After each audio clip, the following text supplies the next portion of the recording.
Chapter 335. Nope, if she did not sell them, sweet osmanthus would rot after the season passed. That would be such a waste. This money could be earned without her making much effort. It would be such a loss not to make use of the opportunity.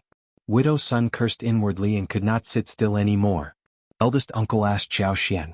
Miss Qjao, why did you skip Widow Sun's sweet osmanthus? It is not good that we ignored her home, right? People might think that we are bullying a widow. Before Xiao Xian could say anything, Miss Fang snorted. You are just overly kind-hearted. That woman always badmouths us. We don't need her flowers. Also, if she wants to sell her flowers, she can come to us. That is how everyone else did it. Xiao Xian added with a smile. Yeah, Dad. What if she refuses to sell it to us because of the argument she had with Mom last time? That would be so embarrassing for us. If she comes to me of her own accord, I would accept them. Miss Fang said with a praising tone. Look how considerate Miss Qjao is. If she still claims that we are bullying her after refusing to come to us first, I will definitely teach her a lesson. And you too. Miss Fang snapped at elder uncle. Stop coming up with silly ideas. What if she simply doesn't want to sell the flowers and Miss Qjao asks for them? It would be totally embarrassing. Eldest uncle got stuck with words. He mumbled. But we are living in the same village. Then he continued no more. He had chatted with the land officer earlier today who mentioned it to him. After all, Widow Sun was a woman who lived in the same village and it might not be appropriate to just skip her family. He found the words reasonable and thus told Xiao Xian about it. He did not know whether Widow Sun wanted to sell her sweet osmanthus flowers. What if that was the case? Widow Sun waited for a long while but Xiao Xian did not turn up, so she got really annoyed. They are just bullying me. Wait and see. After the rain it got cooler. The burning sensation of the sun shining on people had also disappeared. Although the sun was still bright and dazzling, the scorching temperature caused by it had obviously subsided. The sun shone brightly but it was not scorching. Mid-autumn day will arrive soon. It was time to eat crabs. For now all they could do was just to think about it. Crabs were in the river but they were river crabs, thin and not meaty, most of which were just bones. Xiao Xian and Shao Xiaoqi as well as Tao Tao had caught some before, but the crabs were not to be steamed. They could only be cleaned, chopped and fried with ginger and scallions. Only a small taste of crabs could be had. There were no big crabs for sale in small places in the county town. Some wealthy families were greedy for this bite, and they all asked the housekeepers of mansions to go directly to the province to buy them. Xiao Xian believed that when the tea field was set up at the Zhang village, she was definitely going to dig one pool stretching across 2 to 3 mu. By that time there should be all kinds of seafood such as fish, shrimps, crabs, snails and mussels available. Lotus root and water chestnut should also be cultivated, ready to eat at any time. It was time for them to pay back a visit to the other side of the family as mid-autumn day approached. All married women, including Xiao Xian, needed to visit their natal homes on mid-autumn day and Chinese New Year's Eve. Chapter 336. Ready to leave. There was no preferential treatment done in the first section of the family. Miss Fang was very generous, especially with plenty of money in her hands. She had abundant presents prepared for Miss Su and Yang Xiaoni. A duck, a chicken, 30 eggs, 10 goose eggs and a bottle of honey weighing about 2 caddies, all of which were taken from home. She also bought around 4 kilos of pork belly, 2 jars of wine, 5 kilograms of pastries, and 2 pieces of thick fine cloth. Miss Fang used the shared savings to buy these things. Miss Fang would not care what more they would want to buy privately with their own money. Miss Fang did the same with her own family too. Xiao Xian was an exception though. Miss Fang gave Xiao Xian 20 liang and asked her and Xiao Yunduan to buy according to their own customs. After all, she did not know what the county magistrate would require. Since they treated Xiao Xian badly and did not like the local stuff, they were not going to send things from home. 20 liang was enough for them to buy whatever they needed. Xiao Xian tried to turn down the 20 liang. But Miss Fang smiled. I know you have money but these are from shared savings and what you need to do is to take it. Xiao Xian accepted it with a smile and spoke highly of her mother-in-law, making Miss Fang smile brightly. Miss Su was very happy. She could not help but raise her head when she thought of how much she could take to her home. This stuff should be enough, so she decided not to buy anything more except that she could offer 2 liang to her mother privately. She asked Xiao Xian for some tomatoes and watermelon seeds. Tomatoes were very tasty for wok dishes and soup. When made into a sauce it could be stirred with noodles. Miss Su thought about taking some home for her parents to eat so they could plant some more next year. Xiao Xian agreed generously. She picked some and together with some newly picked mushrooms and wooden ears, she gave them all to Miss Su and her mother-in-law. But for watermelons that were out of season, they could even bring some home too. They even had some tea leaves prepared as well. Qiao Xian thought of her lipsticks. She told them not to share the information with their natal families. Lipsticks were very special and had a huge potential. They would run out of stock instantly. Qiao Xian did not want this to be exposed so as to cause trouble for herself. Miss Fang and Miss Su both agreed. Miss Fang and Miss Su were very excited about visiting their own homes, but Yang Xiaoni was not willing to return to her house. Mom, I don't want to go back to my home. I don't want to give them anything. They would rather feed the food to the dogs. Xiao Sanlang added. That is true. They bully my wife and still get good things from us? No way. Both of them were very angry. Miss Fang, when reminded of Yang Liang and his wife, felt annoyed too. The couple did not dare to cause trouble to Miss Fang after being taught the lesson last time. But for Mid-Autumn Day, which was approaching soon, Miss Fang almost forgot about how the couple had behaved last time. Miss Fang thought for a while and said, You can do whatever you want. But remember one thing, never cause trouble to the family. We are reasonable people who always prepared presents for the daughter-in-law's families. You should not cause any rumors for us. Yang Xiaoni and Xiao Sanlang exchanged a look between themselves, feeling rather unhappy. What about visiting your parents' tomb again? Chapter 337. Worshipping. Yang Xiaoni nodded directly. I think that's what we should do. Miss Fang. Anyway, they could do whatever they wanted. The couple behaved badly first. Therefore, when Miss Fang and Miss Su headed home happily with presents in their hands, Yang Xiaoni and Xiao Sanlang stepped out as well. But they went to do the worshipping of the deceased. There was a whole chicken boiled in water and large pieces of boiled pork belly. There were cakes, wine, incense, candles, paper money, and each of them was carrying a hoe to sort out the graves and remove weeds. The couple did not enter the village but went to the tombs directly. Some people witnessed the scene and went to inform Miss Tian and Yang Liang about it. After all, what Yang Xiaoni did the previous time was shocking, and Miss Tian, as well as Yang Liang, had been laughed at till date over it. But Yang Xiaoni managed to marry into the Shao family, which was quite a lucky thing for her. Many people were curious whether Yang Xiaoni would bring the gifts to her mother's family for the Mid-Autumn Day. She did, but she went to the tombs instead. Miss Tian got so furious when she heard the news.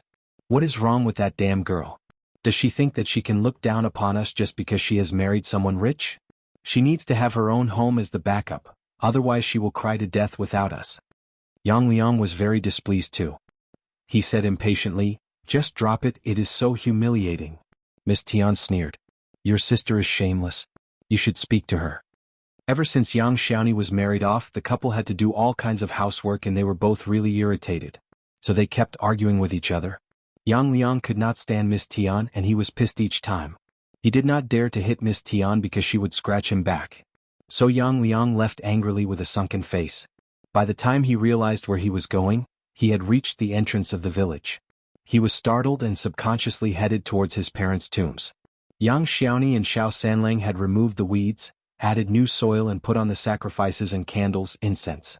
The couple were chatting when Yang Xiaoni suddenly smiled brightly. Hearing the sound of footsteps, the couple turned to Yang Liang and got startled. Xiao Sanlang subconsciously pushed Yang Xiaoni behind his back and asked, What are you doing here? Yang Liang opened his mouth and was even more surprised than them. He was totally shocked. Was this girl really his sister? The original yellow, thin face had grown flesh, but it was not fat. The melon-seeded face was very pretty, the skin was white and red, the facial features were so delicate and beautiful, the apricot kernel's eyes were watery, and the black oily hair was glowing with a healthy luster. More importantly, she was full of energy and looked radiant. There was no one in the village more beautiful than her. She was wearing a goose-yellow embroidered skirt. Although it was not satin and brocade, the material was very good at first glance. The colors were bright, and the shoes on her feet were embroidered in sapphire blue. She looked extremely beautiful. Yang Liang was shocked. He suspected that he had seen the wrong person. Where was that skinny and unhealthy-looking young maiden who left home? Chapter 338, Not Recognizable. Are you Xiaoni? Xiao Sanlang sneered and rolled his eyes at Yang Liang. Of course she was. Yang Xiaoni looked at her brother, feeling as if it had been years since they last met. She felt quite empty-hearted right now. She did not hate him nor did she like him. She just regarded him as a stranger. She could let go of what they did to her, but she could not forgive him. She was not going to love them at all. From the day when she was driven out of the family on her wedding day, she decisively cut her relationship with her brother. Just clean up and let's leave, Yang Xiaoni said to Xiao Sanlang.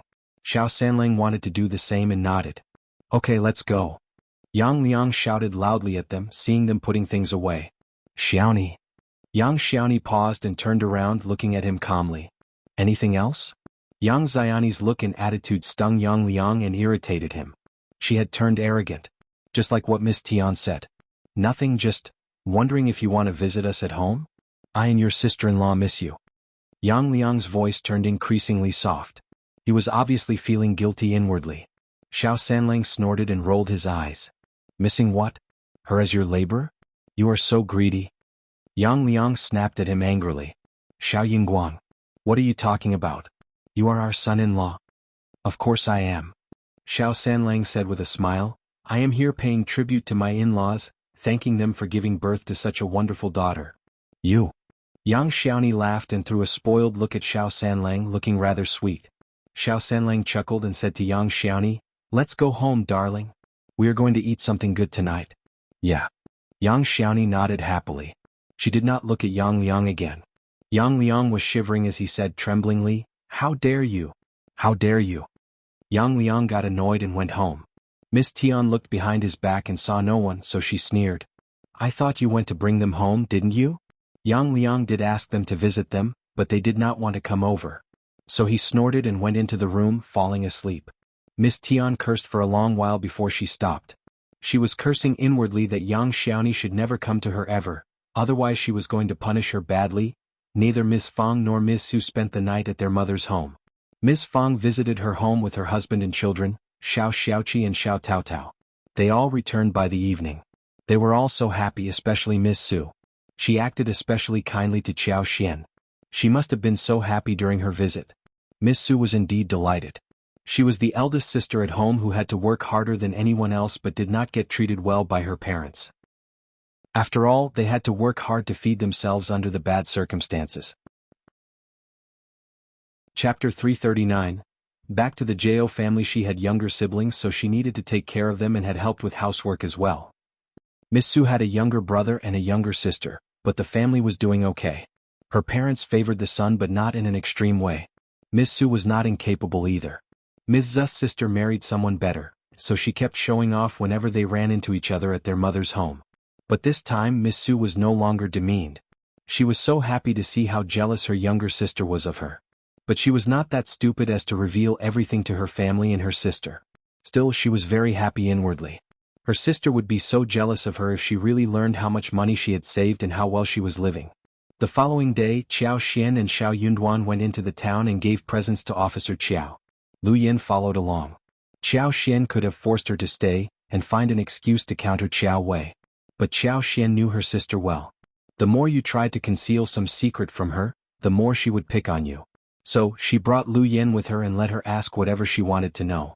In this way, Qiao Wei would drop the intention of asking more. Remember what I told you to do? Qiao Xian threw a very calm look at Lu Yin. Lu Yin was startled and nodded nervously. I do. Don't worry, second miss, I remember everything. Lu Yin had already lost the intention of causing trouble since she had been through so much and was threatened by Qiao Xian. Also, she had become more down-to-earth than before. Second miss and the whole family treated her relatively well. Although she was stuck with all kinds of housework, they did not hit her. More importantly, the second miss was not less powerful than the elder Mississippi. If she became really angry, she could definitely ruin her. Qiao Xian added. Good. You should never reveal the secret when we are at the Qiao family. You don't have to respect me and my husband there. Act casually, purse your lips and roll your eyes whenever you want it, understand? You can just tell Qiao Wei whatever she wants to hear and you can even mock us. Xiao Yunduan almost burst into laughter. But Lu Yin could not laugh at all. She nodded constantly. Yes, yes, she was actually feeling quite nervous inside her heart. She had never expected that there would be a day when she was going to lie to Elder Mississippi. The couple went to buy presents in the town. They bought some boxes of pastries, 2 jars of wine and 2 chickens. That fit the status of the Shao family and it looked as if the Shao family had spent a lot of money sucking up to the Qjao family. Otherwise, how could a poor rural family afford to buy so many presents? Xiao Yunduan looked at Qiao Xian and wanted to hold her hand, but stopped himself after all. We only stay for a while and will leave soon. Don't be angry no matter what they say. Qiao Xian smiled. I want and you should not either. Xiao Yunduan nodded and they smiled at each other. They knocked at the gate of the mansion and the guards let them in. Seeing Xiao Yunduan and Qiao Xian holding the things in their hands whilst the maid Lu Yan was empty-handed, the guards at the gate could not help but look disdainful. Second Miss was such a failure. Even the elder Miss Cat was more precious than Second Miss, and Lu Yan was elder Miss Maid. What could Second Miss do about her anyway? The guards felt jealous. It seemed that Lu Yan must have been acting like an arrogant miss at the Shao family. Chapter 340, Not for Examination. Officer Qjao was present as well. Qiao Xian and Xiao Yunduan walked in and greeted them politely. Officer Qjao and his wife were not at all interested in their presence. The maids took them away the moment they accepted them. Officer Qjao nodded at them and behaved as if he had given them the biggest favor. Take a seat. Thanks, father-in-law. Xiao Yunduan and Qiao Xian sat down. Qiao Xian had her eyes lowered and uttered no sound. Officer Qjao frowned and looked disgusted by how Qiao Xian behaved. This was the concubine's daughter he hated the most. She was timid, weak and quiet. She was not open-minded like Wei, nor was she lovely like Ko. She was not at all interesting for anyone to hang out with. She simply wasn't pleasing to look at. But Officer Qjao had not thought about what made Qiao Xian become so. Her mother, who was alive in the past, had been bullied by his wife all the time. What could a concubine's daughter like her do to survive? After a few words, Concubine Du said with a smile, Second Miss, you are still so shy even in front of your own family. But as I look at you, I find that you seem prettier than before. Is it because of the good living in the countryside?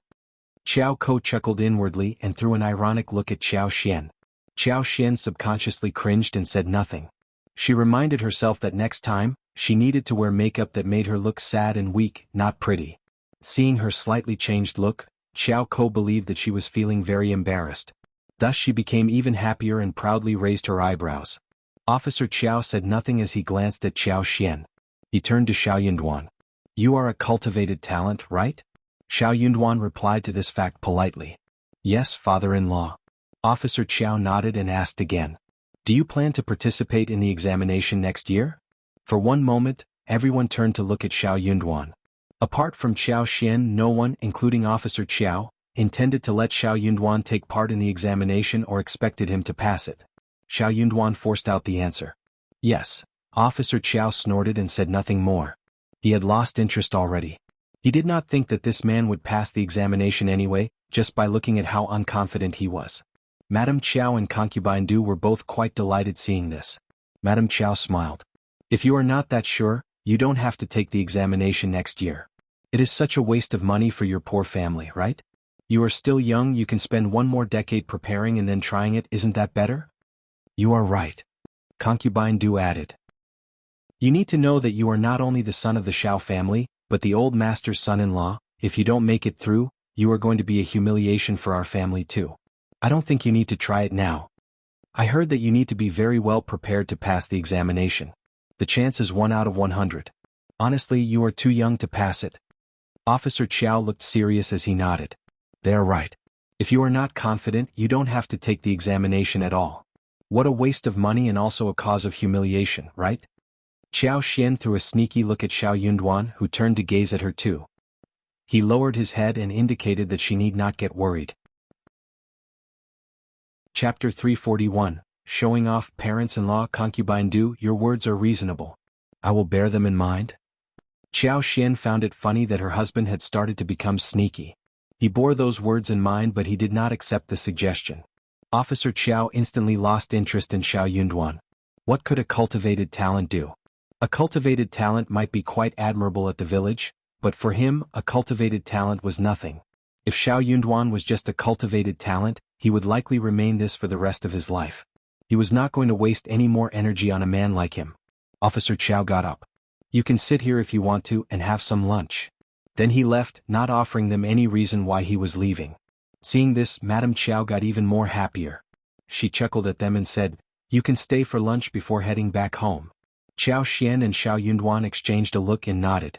Neither of them was interested in the lunch, nor were they invited with a sincere heart, but they still decided to stay for politeness' sake, otherwise they would be pointed at by the people in the mansion. The couple had the same thought. They did not want to cause any trouble for themselves. Madame Qjao ordered the servants to take Xiao Yunduan to have a seat in the hall whilst turning to Qiao Ko. Your second sister is barely home, you can take her to your room for a while. Okay, mother? Qiao Xian nodded with a smile and guided Qiao Xian to her room. The yard was not very large. Madame Qiao had a separate yard, so did Xiao Wei. But concubine Du and Xiao Ko shared one. Xiao Ko did not like Qiao Xian, nor did she have any interest in receiving her. But as she thought about how she could show off in front of the girl, she was very willing to bring Qiao Xian over. She sized up Qiao Xian, who was dressed in an ordinary garment. She guessed that she had not worn expensive silk clothes for a long while and was not wearing any jewelry. She had not eaten any snacks or good tea for a while too, right? As she thought about this, Xiao Ko realized that it was worth the while to suck up to the lineal mother and sister. After the meeting was dismissed, Xiao Wei took Lu Yin back to her room and asked her about what she had experienced at the Shao family. Lu Yin had no choice but narrated the story according to what Xiao Xian had told her. Hearing that the Shao family shared one rotten and shabby house with just a few rooms and that Xiao Xian had to work in the field and mountains, Xiao Wei and the maids were all laughing loudly. That serves her right.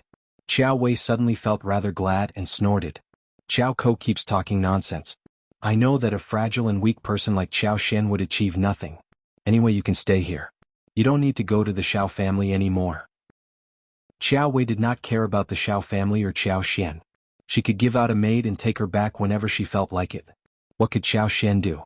Okay, elder miss, thank you so much. Lu Yin was startled and thanked her happily. But she somehow felt very empty-hearted. She had been looking forward to seeing this day happen the moment she arrived at the Shao family, but when the day finally came, she was not very happy but started to miss her time there. Xiao Wei did not sense that. She would never care about a maid and continued to laugh at Xiao Xian for a while longer before ordering them to get Xiao Xian and Xiao Ko over to her place. Xiao Xian was speechless when she saw Xiao Ko showing off in front of her for a long while. Chapter 342. Lipsticks. Xiao Wei let out a sigh of relief when someone came to fetch her. She and Xiao Yunduan had behaved well and showed no leaks, so Xiao Xian did not think that Xiao Wei would do anything to her, apart from showing off. But Xiao Ko would help, so what she needed to do was to display no expression. Sure enough, Xiao Wei was acting the same as Xiao Ko. She laughed at her and kept showing off her clothes and jewelry. Xiao Xian occasionally gave a jealous look, which was noticed by Xiao Wei, who became even prouder. But Xiao Xian had a slight change when Xiao Wei showed off the one lipstick she had bought outside. Xiao Ko had a jealous look on her face this time. Xiao Wei had got one. 7 liang for one lipstick was too much for Madame Qiao to give all the time. But she had one of each color, and Miss Su, Yang Xiaoni and Tao Tao all had one for each other too. Xiao Ko kept asking her proudly. You know what it is? Xiao Xian tried her best not to reveal her look and laugh. She cooperated. What is it? I knew you would not know about it. Xiao Ko looked even prouder. She was jealous of Xiao Wei having bought lipstick, but Madame Qiao and her father refused to buy her one. But seeing Xiao Xian not knowing what that was, she felt happy. This is called lipstick, same as lip brush but more handy and high level. Xiao Ko said with a proud tone. It can only be bought in the province. It is sold at the Yuezheng family store, limited in quantity, very popular but not easily bought. She turned to Xiao Wei and said with a flattering look on her, You are lucky, sister, to have got one. Only someone like you can have a thing like this. Xiao Xian was quiet. Xiao Ko really knew how to suck up to her sister. But Xiao Wei was very glad. She snorted and said proudly, That is true. I heard that there are many different colors and I want to buy one of each color. Xiao Ko added with a smile. Many people will get so jealous of you. I am sure mother will buy you as many as you want. So sad that someone can't even understand what it is. Xiao Xian. She glanced at Xiao Ko quickly with compassion. If they knew that the lipsticks were produced by her, they would get so jealous as to eat her up. Good that she had predicted this. She had kept it as a secret and was going to keep the secret for a long while. When they were done showing off, it was time to eat lunch. Madame Qiao had no interest in receiving them, and asked Concubine Du to receive them. Concubine Du did not like Xiao Xian either, and left after telling the kitchen and the servants what they should serve. Therefore, only Xiao Xian and Xiao Yunduan were at the table. The original host would have been annoyed and felt sad and bullied. But Xiao Xian did not care. She even consoled Xiao Yunduan, who consoled her back, though he felt that she was treated so unfairly. He was really concerned about her. Chapter 343. before festival the couple had fun during lunch. After all, it was lunch provided by the parents and they should eat it well. After lunch the couple waved goodbye and left. Officer Qjao was nowhere to be seen, and he would not bother seeing them off, nor would anyone else. The couple loved the way it was handled and left the Qjao family smoothly. As for Liulang, they had not seen her since they walked into the mansion, and Xiao Xian seemed to have forgotten about her existence. Shao Yunduan took hold of Xiao Xian's hands gently as he said in a mild yet irritated voice, "I will definitely hit the high level of the examination and they would never be able to bully you ever after that." Xiao Xian smiled. "They are just strangers in my eyes and their well-being has nothing to do with me. I believe that you will make it, but don't get too stressed about it. Stay calm, just calm. You could never hit the goal if you were too hasty or stressed." Shao Yunduan smiled and felt relaxed. "Don't worry, I know what to do." He paused before adding, "Let's go home." Xiao Xian smiled and looked at him with a pair of sparkling eyes. "Okay, let's go home." Soon it was mid-autumn day and they made mooncakes as well as many delicious dishes. They killed the duck to make crispy duck, bought the lamb chops to make pan-fried lamb chops, as well as crispy roasted pork with the braised hoof and the golden brown and crispy skin. The fish and shrimp in the river were quite plump at this time. 2 days before the mid-autumn day, Xiao Xian and Xiao Xiaoqi went to catch fish. They got a lot of fish and they were lucky enough to get 2 soft-shell turtles. On the mid-autumn day, dishes such as braised eel segments, prawns and tomato sauce, boiled fish fillets, and crispy small river fish were served on the table. The whole family celebrated the day together. What Xiao Xian and Shao Yunduan had not expected was that Yuezheng Shao also had some presents delivered to them. The gifts included exquisitely made mooncakes at the store in the province, 6 jars of fine liquor as well as several other snacks and pastries, fresh fruits, lotus roots and water chestnuts. Xiao Xian and Shao Yunduan accepted them happily, especially lotus roots and water chestnuts, which Xiao Xian was very satisfied with. Lotus roots were delicious while making cold dishes, stewed soup, or even when they were fried. Water chestnuts could also be fried, but it was more delicious when they were steamed. The fruits at Xiao Xian's yard had ripened too. Jujubes, pears, grapes, pomegranates were the common ones, and she expected that Yuezheng Shao would not be too interested in them, so she picked 4 large bergamots. The bergamot, which grew up under the care of her superpower, were particularly stylish and beautiful. They were huge, with long and straight claws, beautiful at the first glance. The golden color simply had no flaws. The scent given out was very nice too. It held a special significance in Buddhism, prepared by madams and ladies of rich families. It was not easy to buy things like these. In addition to the bergamot, the figs were also ripe, and the branches were covered with dense fruit. Xiao Xian picked 2 full baskets and gave them to Chu Shan. There were fresh mushrooms and wooden ears as well. All of them were produced at her home, not very easy to buy. After the mid-autumn day, the days became colder. The rice was growing well and could be harvested within a month's time. They got more than 10 kilograms of honey wax from the honey in the floral field, which was enough for the lipsticks to be processed. Chapter 344. Harvest. The honey would be kept for themselves to eat, or saved as presents after selling more than 50 kilograms to Mingren Tang. The other medical herbs were growing well, but they could only be harvested every 3rd year. With Xiao Xian's superpower they could be harvested every 2nd year. But she did not want to overdo it, otherwise it would be too unreasonable. The gastrodia dug from the mountains had already grown. After speaking with manager Qin, Xiao Xian asked Miss Su to harvest more than 1 mu of it. The gastrodia grew very well, and they had harvested more than 500 kilograms from 1 mu. It was of great quality too. They obtained more than 2,300 liang at one go. Manager Qin got so happy and expressed that they should sell as many of these plants as possible in the future. Xiao Xian gave Miss Fang 200 liang and 150 liang to everyone except for eldest uncle. Qi and Tao Tao got the biggest portion whilst Xiao Dalong and Xiao Sanlang as well as their wives received an equal amount. Everyone was very happy, and Miss Su could not help but start to count the money she had saved in the room. Yang Xiaoni and Xiao Sanlang got so excited that they talked about going into the town and buying some food to eat. But before they were done with discussion, Miss Fang took away half of the savings and saved it up. Xiao Xian counted her savings and found that she had 6,300 liang in total. Xiao Xian smiled. It had indeed been a great year. The roses could still bloom 2 times. After they bloomed, they needed to be pruned again, and her superpower could be applied to let them continue to flourish in the winter with energy. What she needed to do was to wait for the coming year when big and gorgeous flowers would grow vividly. She needed to go back and work on the lipsticks. Miss Su, Yang Xiaoni and Tao Tao were all ready to help Qiao Xian with that. They were very occupied, but it was highly motivating as well. They could earn 41 a day. They could earn a lot already, but this was another way of making money.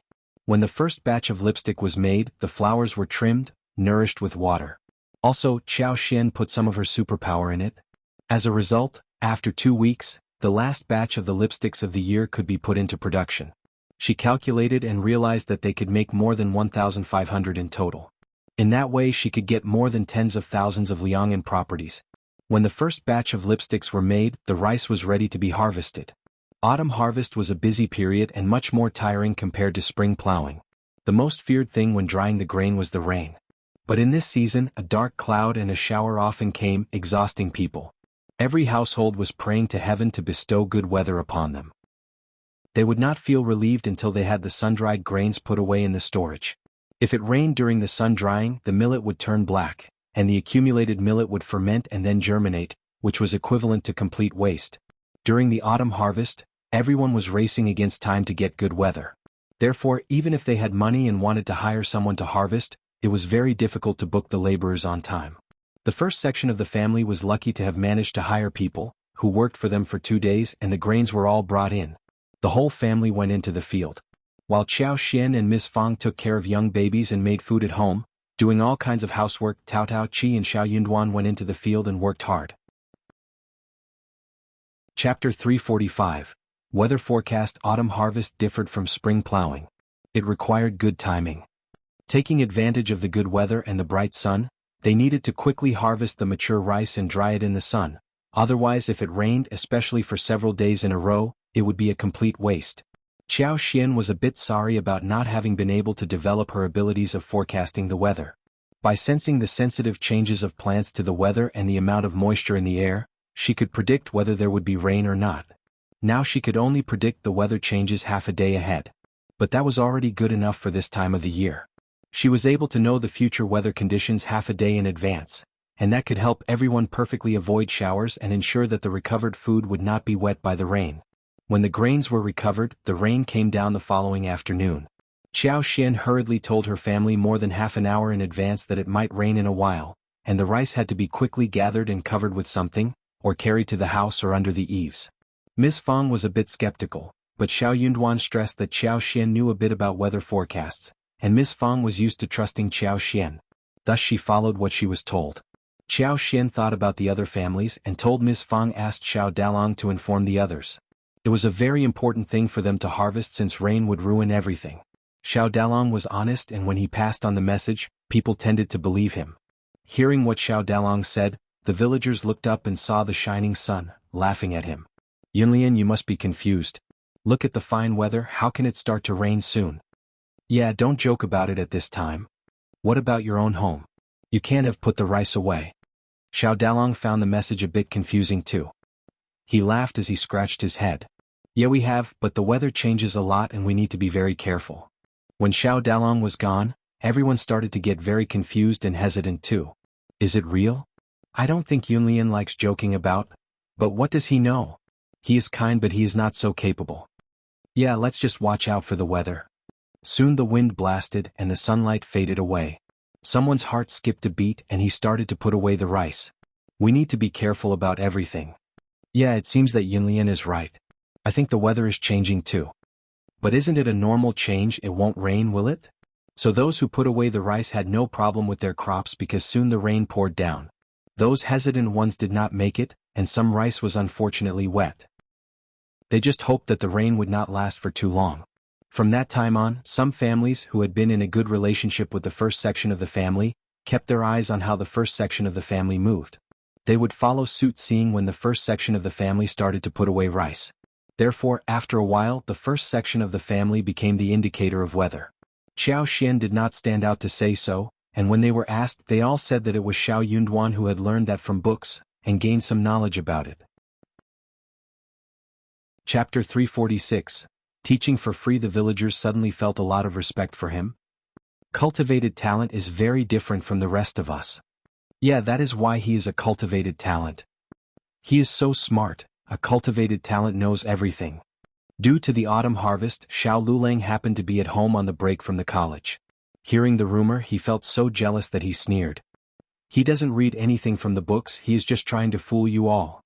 The first section of the family was not helping the second and the third section of the family for the autumn harvest because they already owed them so much labor fees. The second and third section of the family got really annoyed and only eldest uncle was willing to offer help. Therefore Xiao Liulang was even more sour about Xiao Yunduan. But what could be done anyway? The first section of the family was no longer helping them for free. If they've dared to challenge them, Dev would show the contract to them. They had helped with the spring plow and would not continue to help them for free. Xiao Liulang was feeling very unconvinced. He went to Xiao Yunduan and showed a fake smile. I wonder what books you have read, cousin. Can you loan the books to me? Xiao Xian was mumbling about this annoying man inside her heart when Xiao Yunduan said calmly, I am afraid not. What? You are so stingy. Xiao Yunduan replied. I came across the book when I was in the province but I did not buy it. Xiao Liulang. He did not trust his cousin's words. But he had no evidence to prove that Xiao Yunduan was lying to him. Xiao Liulang continued in a forceful voice. Oh, but how do you forecast the weather? What is the basis for it? Can I learn that too? Before Xiao Yunduan said anything, Miss Fang got quite displeased. Liulang, you are behaving over the top. Why must he teach you for free? Xiao Xian added. Yeah, he has mastered the skill and he is not going to teach anyone for free. You can pay him to teach you. Xiao Yunduan glanced at him and said nothing more. In silence he agreed with what Xiao Xian and Miss Fang said. Also that made sense. He had no obligation to share his skills with others for free. Anyone who understood that would not even ask about it. Xiao Liulang snapped and said, Then I am going to remind you, cousin, that you are just fooling others. Be careful not to show your fox's tail. Miss Fang shouted. What are you talking about? Xiao Liulang stiffened and left the place in pretentious calmness. Miss Fang shouted behind his back. Don't come to our door if you are going to continue to talk nonsense. Stay away from us as far away as possible. What kind of a man is that? Miss Fang sneered. Yunduan, just leave him alone, he is just narrow-minded and jealous. Xiao Yunduan smiled. Don't worry, mother. I don't care. Xiao Xian whispered to him. Don't stress, I won't allow you to show your fox's tail. Xiao Yunduan smiled and tilted his head, looking at her. Okay. After the autumn harvest, Xiao Xian and Tao Tao continued making lipsticks. Xiao Liulang was ready to take the examination. He would make it to a cultivated talent if he passed it. Ms. Ma and third uncle even took Xiao Liulang to kowtow to the ancestors and asked for their blessings. Chapter 347, Furious Ms. Ma and third uncle were very confident. The reason why they were confident was that if Xiao Yunduan could make it, so could their son. Ms. Ma was quite displeased thinking that Xiao Yunduan became the cultivated talent before her son did, so she went to Ms. Fang again and uttered a few sour words. Ms. Fang said firmly, My son is a cultivated talent anyway. That was a fact that could not be changed. Ms. Ma was indeed furious.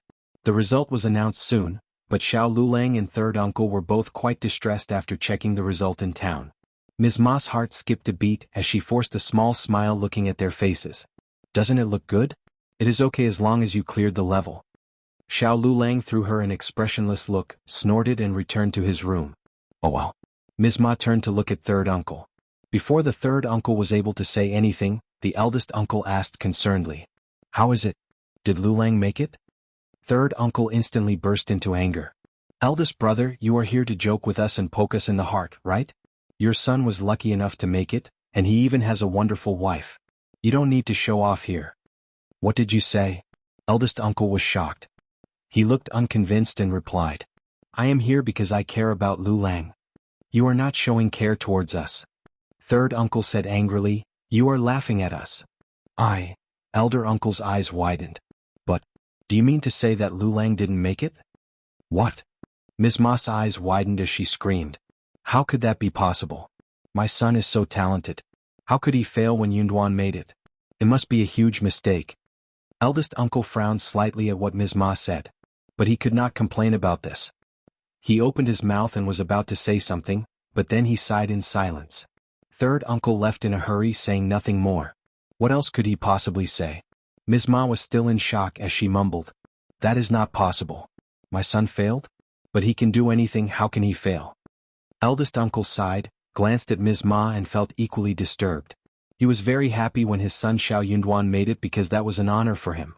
But he could not show off in front of the third section of the family when Xiao Liulang failed, fearing to hurt them deeply. For some reason he could not help but feel a bit guilty when Xiao Yunduan made it but Xiao Liulang did not.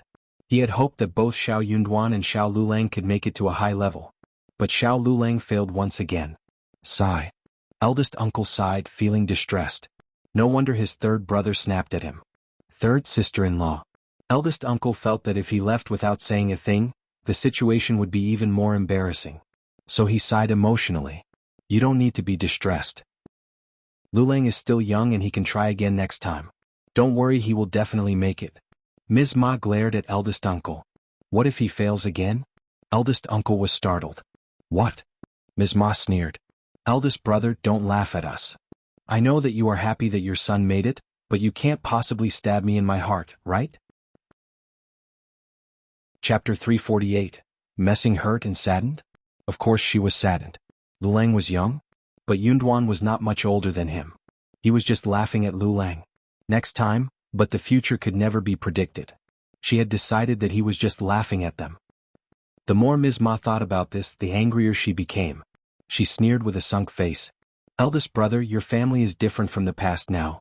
Your door's threshold is high now, too high for us to cross. You can go home now. You don't have to visit us anymore if you don't have anything else to say. Eldest uncle felt his chest hurt. Third sister-in-law, I am Liulang's uncle and I really hope that he can do well. Ms. Ma sneered and said ironically, these words are too much for us. We don't need your hope. Those were fine words, but the first section of the family never did them any good during the past half a year. Eldest brother just wanted to have a good reputation for himself without making any contributions. She was not going to allow that to happen. Eldest uncle was shocked. He felt his heart breaking. He moved his lips and said nothing more. He finally left with a sigh. The moment eldest uncle left, Ms. Nyo came and smiled. Hey, did your son make it? Ms. Ma threw her a fierce look. Oh God. Ms. Nyo clapped, feeling sorry. That is a pity. That was not what she actually felt in her heart. She was actually cheering happily. This was excellent.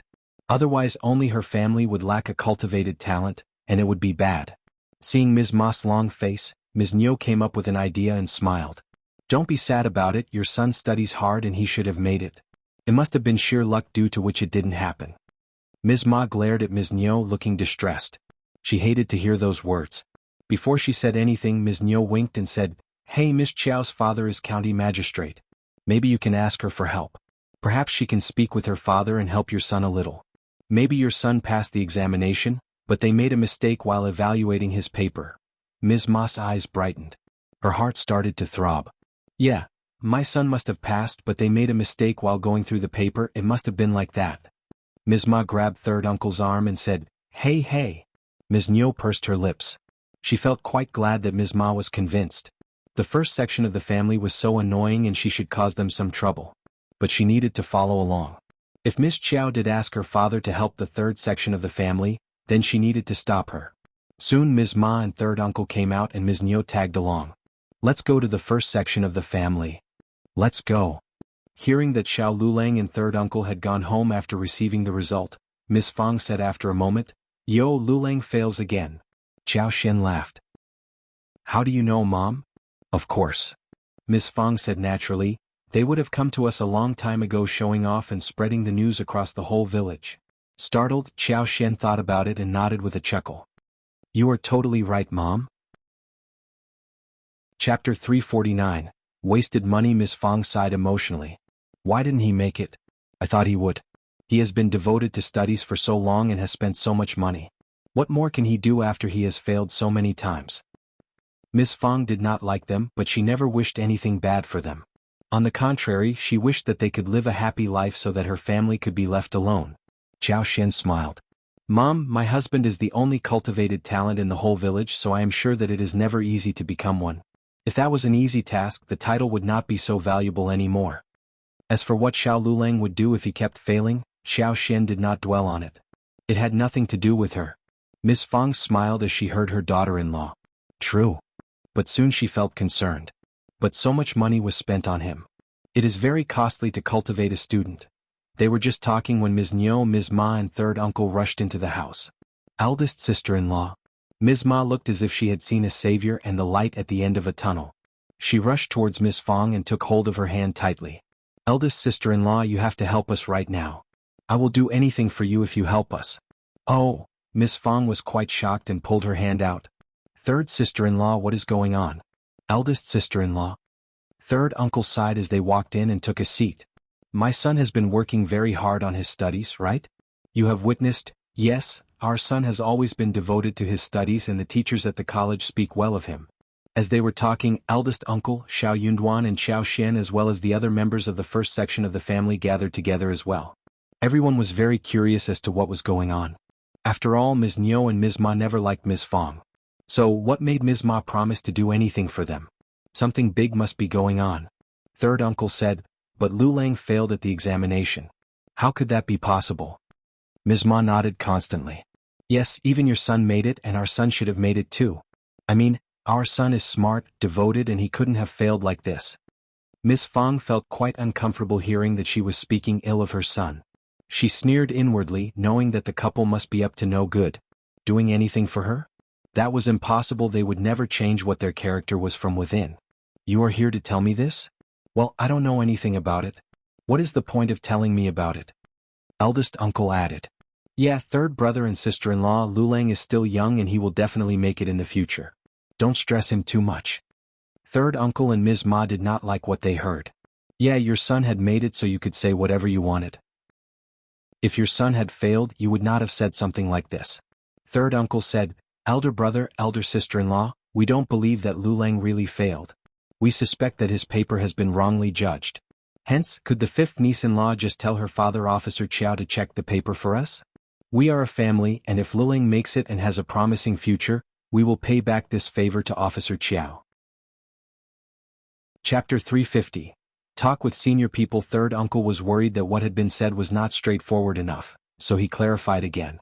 Of course, we won't let Officer Qjao do that for free, we will prepare enough presents to thank him. He almost said that he wanted Officer Qjao to cheat by helping add Xiao Lilang's name to the list. Ms. Fong and eldest uncle had not expected that third uncle and Ms. Ma would have thought about such a method. They, for a moment, had no idea what the family was talking about. Xiao Yunduan's facial expressions changed and he said coldly, are you crazy, third uncle and third aunt? Eldest uncle immediately reacted. Yunduan, what are you talking about? They were already in a bad mood since their son failed the examination and he was just adding fuel to the oil. Xiao Yunduan said coldly, Dad, have you understood what they mean? They are trying to make Officer Qjao cheat by adding Liulang's name on the list. That is crazy. If it is revealed, Liulang will never be able to attend any examination in the future, and Officer Qjao will lose his job, and he may be imprisoned too. You think this is a minor thing? Miss Fong shouted furiously. You are just mental, how can you even think about this? Ms. Ma was shocked but still replied. You don't need to frighten us, it is not that serious. I just think that the paper is erroneously judged. It is a situation where a wrong needs to be made right. Xiao Yunduan responded in a clear voice. If you really think that the paper is wrongly marked, you can send the paper to the government office and ask the authority there to do a re-examination. Officer Qjao can't make this decision. If you don't believe me, you can ask your son yourselves. Going to the government office? That was not possible. They would not be okay heading to a strange city in the province. Also, Ms. Ma did not think that it would work out favorably for them. That was not a place for people like them to be at. Hence, she still insisted. It means that they can recheck the paper, right? That is reasonable, isn't it? As long as Officer Qjao was willing to offer the help, they could find any kind of excuse to do so, no one would dare counter that. Also, Ms. Ma was confident that her son must have been wrongly judged on the paper. Third uncle was also somehow confident. Yes, as long as Officer Qjao can extend a hand, we can definitely make it. Eldest brother, eldest sister-in-law, please, this is about Xiao Lilang's future, we are begging you. Xiao Yunduan did not have any idea what more to say but sneered. You think it is very easy to recheck the paper? If it was an easy thing, every participant would do so, and the whole situation would get messy. I told you the officer and scholars should join forces to recheck the paper. Maybe some learned people would come forward and take a look at it as well. If there is any problem with it, then it would be Officer Qiao's fault not to have recruited the right talents and get seriously punished. If the result is the same, your son will be hit and forbidden to participate in the examination again in the future. Who told you that Officer Qjao has the right to make that call? If you don't believe me, you can go to the office and ask about it. Xiao Xian smiled. He is right. It is a huge thing if a mistake on the paper is done, and any wrong result can cause someone's death. You must be mental to have suspected the fairness of the recruitment. Ms. Ma was not convinced. You are just frightening us. Then you can go and visit the province yourself. Xiao Xian sneered. You have nothing to lose, right? Chapter 351. Not waking up. You can't just go to the county, you have to go to the province. Oh, if you don't believe me, you can go to the county office first and see if you return after some punishment. Eldest uncle frowned at Xiao Xian. He was very displeased by what Xiao Xian said. She sounded quite impolite. He moved his lips but said nothing eventually. Miss Fong was really furious by this point. She got up and started to drive them away. Just leave us alone, one more word and you will get out of the family. If you want to get yourself killed, do so. Don't drag us down. Xiao Yunduan said, what about first asking your son what he wants? Xiao Xian could not help but add. You keep saying that your son is smart and devoted, good at studies, but did the teacher tell you all of these things personally?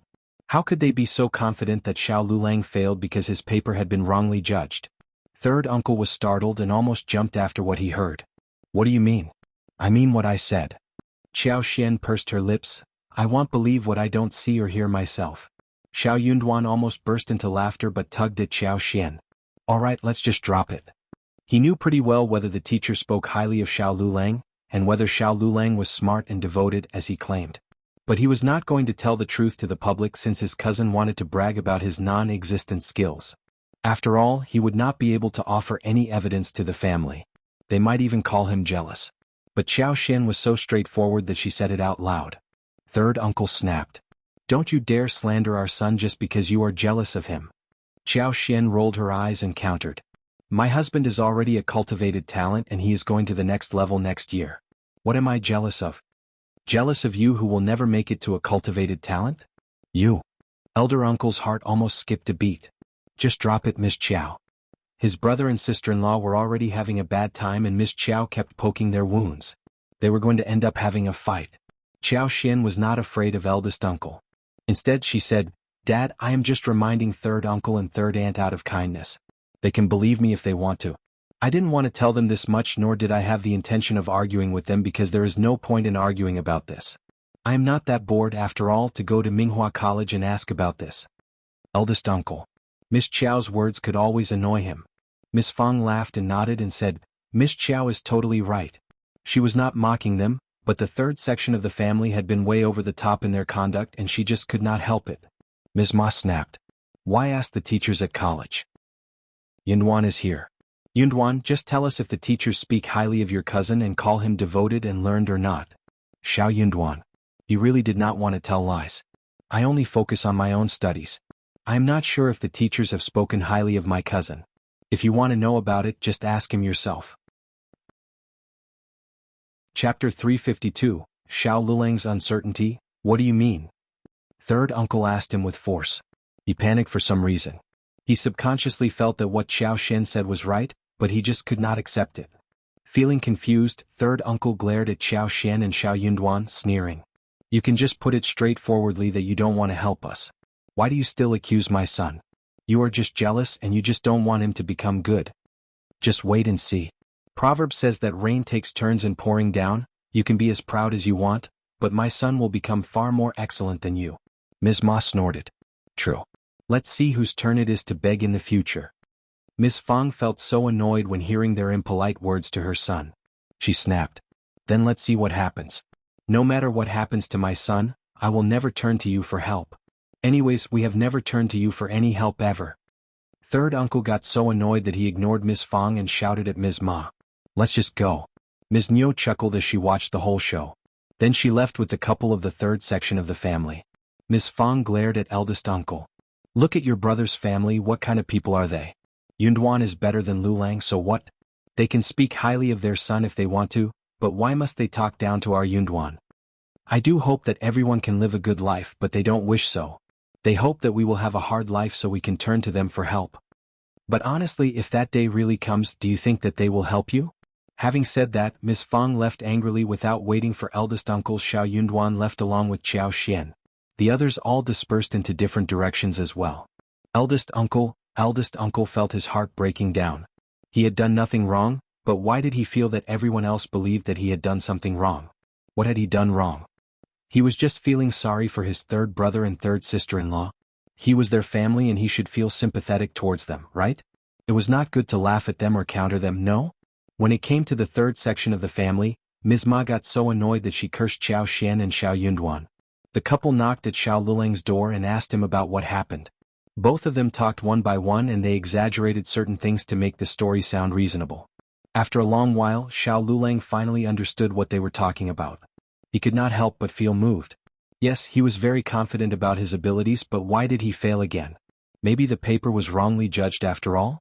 If the paper could be rechecked, he might make it to the next level? Seeing the expression on his face, Ms. Ma got excited and snapped. Miss Qjao and my nephew are just liars. They keep frightening us and saying that we can't do this unless we want trouble coming to us. They just don't allow us to flourish. Xiao Lulang brought himself back and his face changed. Just forget about it, the results can't be changed once they are out. Third uncle and Ms. Ma found what he said even more motivating. They could not forget about it but got increasingly driven. Forced, Xiao Lulang had to spill the truth. Xiao Yunduan and Xiao Xian were totally right. Just forget about it, it isn't a good deal.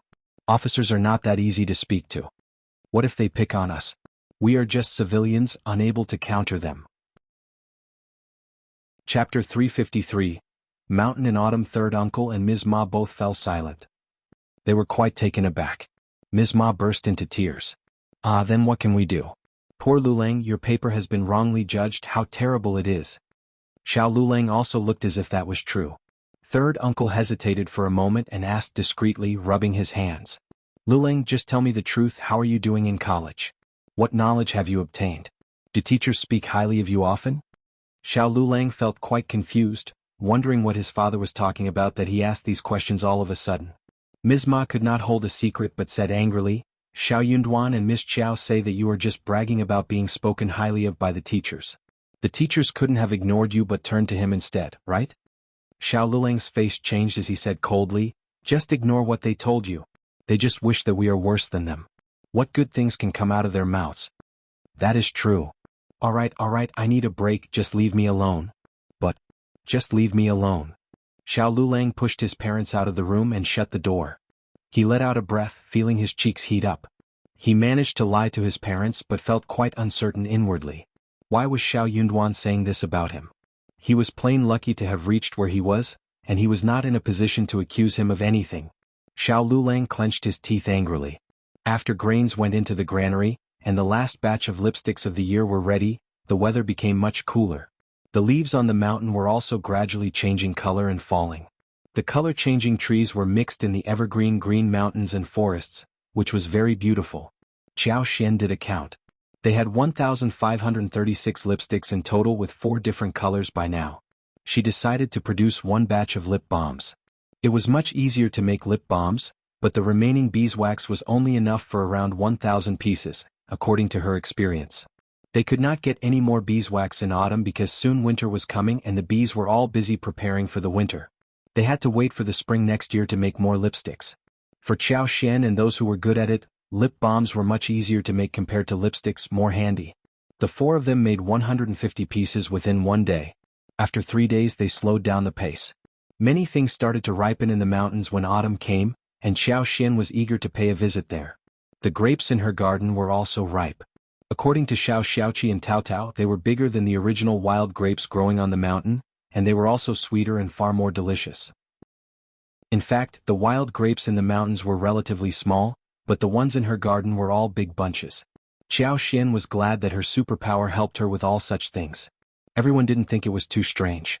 They just assumed that the grapes grew well because they often took good care of them and fertilized them so that they could grow better than the wild ones.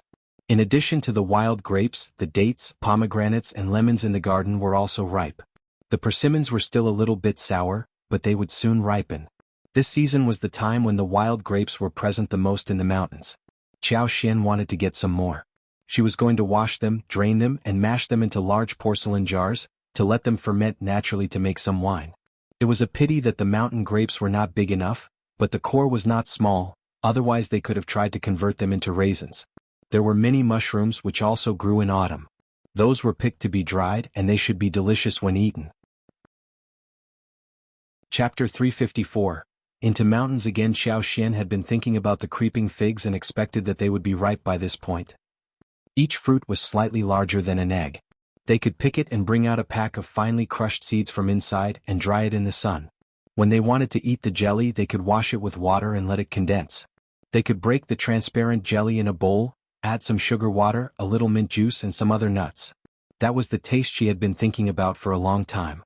When the work in the farm wasn't that heavy, Xiao Dalong and Miss Su and others waited for Xiao Xian to go into the mountain together. Xiao Yunduan also wanted to take a break from his studies, so he offered to tag along. Xiao Xian got quite motivated being in the environment where she was surrounded by plants. Since it was autumn when the liveliness wasn't that strong, she was slightly slower in using her superpower. Xiao Xian decided to find some wild grapes in the first 2 days as well as other things. But birds in the woods love to eat wild grapes, so they needed to hurry up before the birds pecked the plants.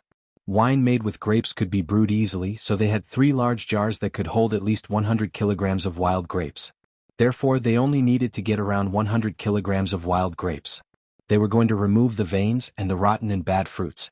Wild grapes were plants with veins, and they kept climbing up to the top of the trees so as to get plenty of sunlight. Therefore it was not an easy job to get the grapes. There were mountain grapes also present in low and wide places, but often the mountain grapes in low places did not grow well, and the output was very low. Xiao Xiaoqi was quite familiar with the woods and he was quite happy and energetic. There were all kinds of wild fruits in the mountains, especially in the sparsely populated and densely forested mountains.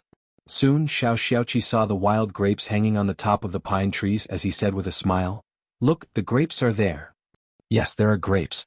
They look delicious." "I agree." Xiao Sanlang and his wife said the last 2 words.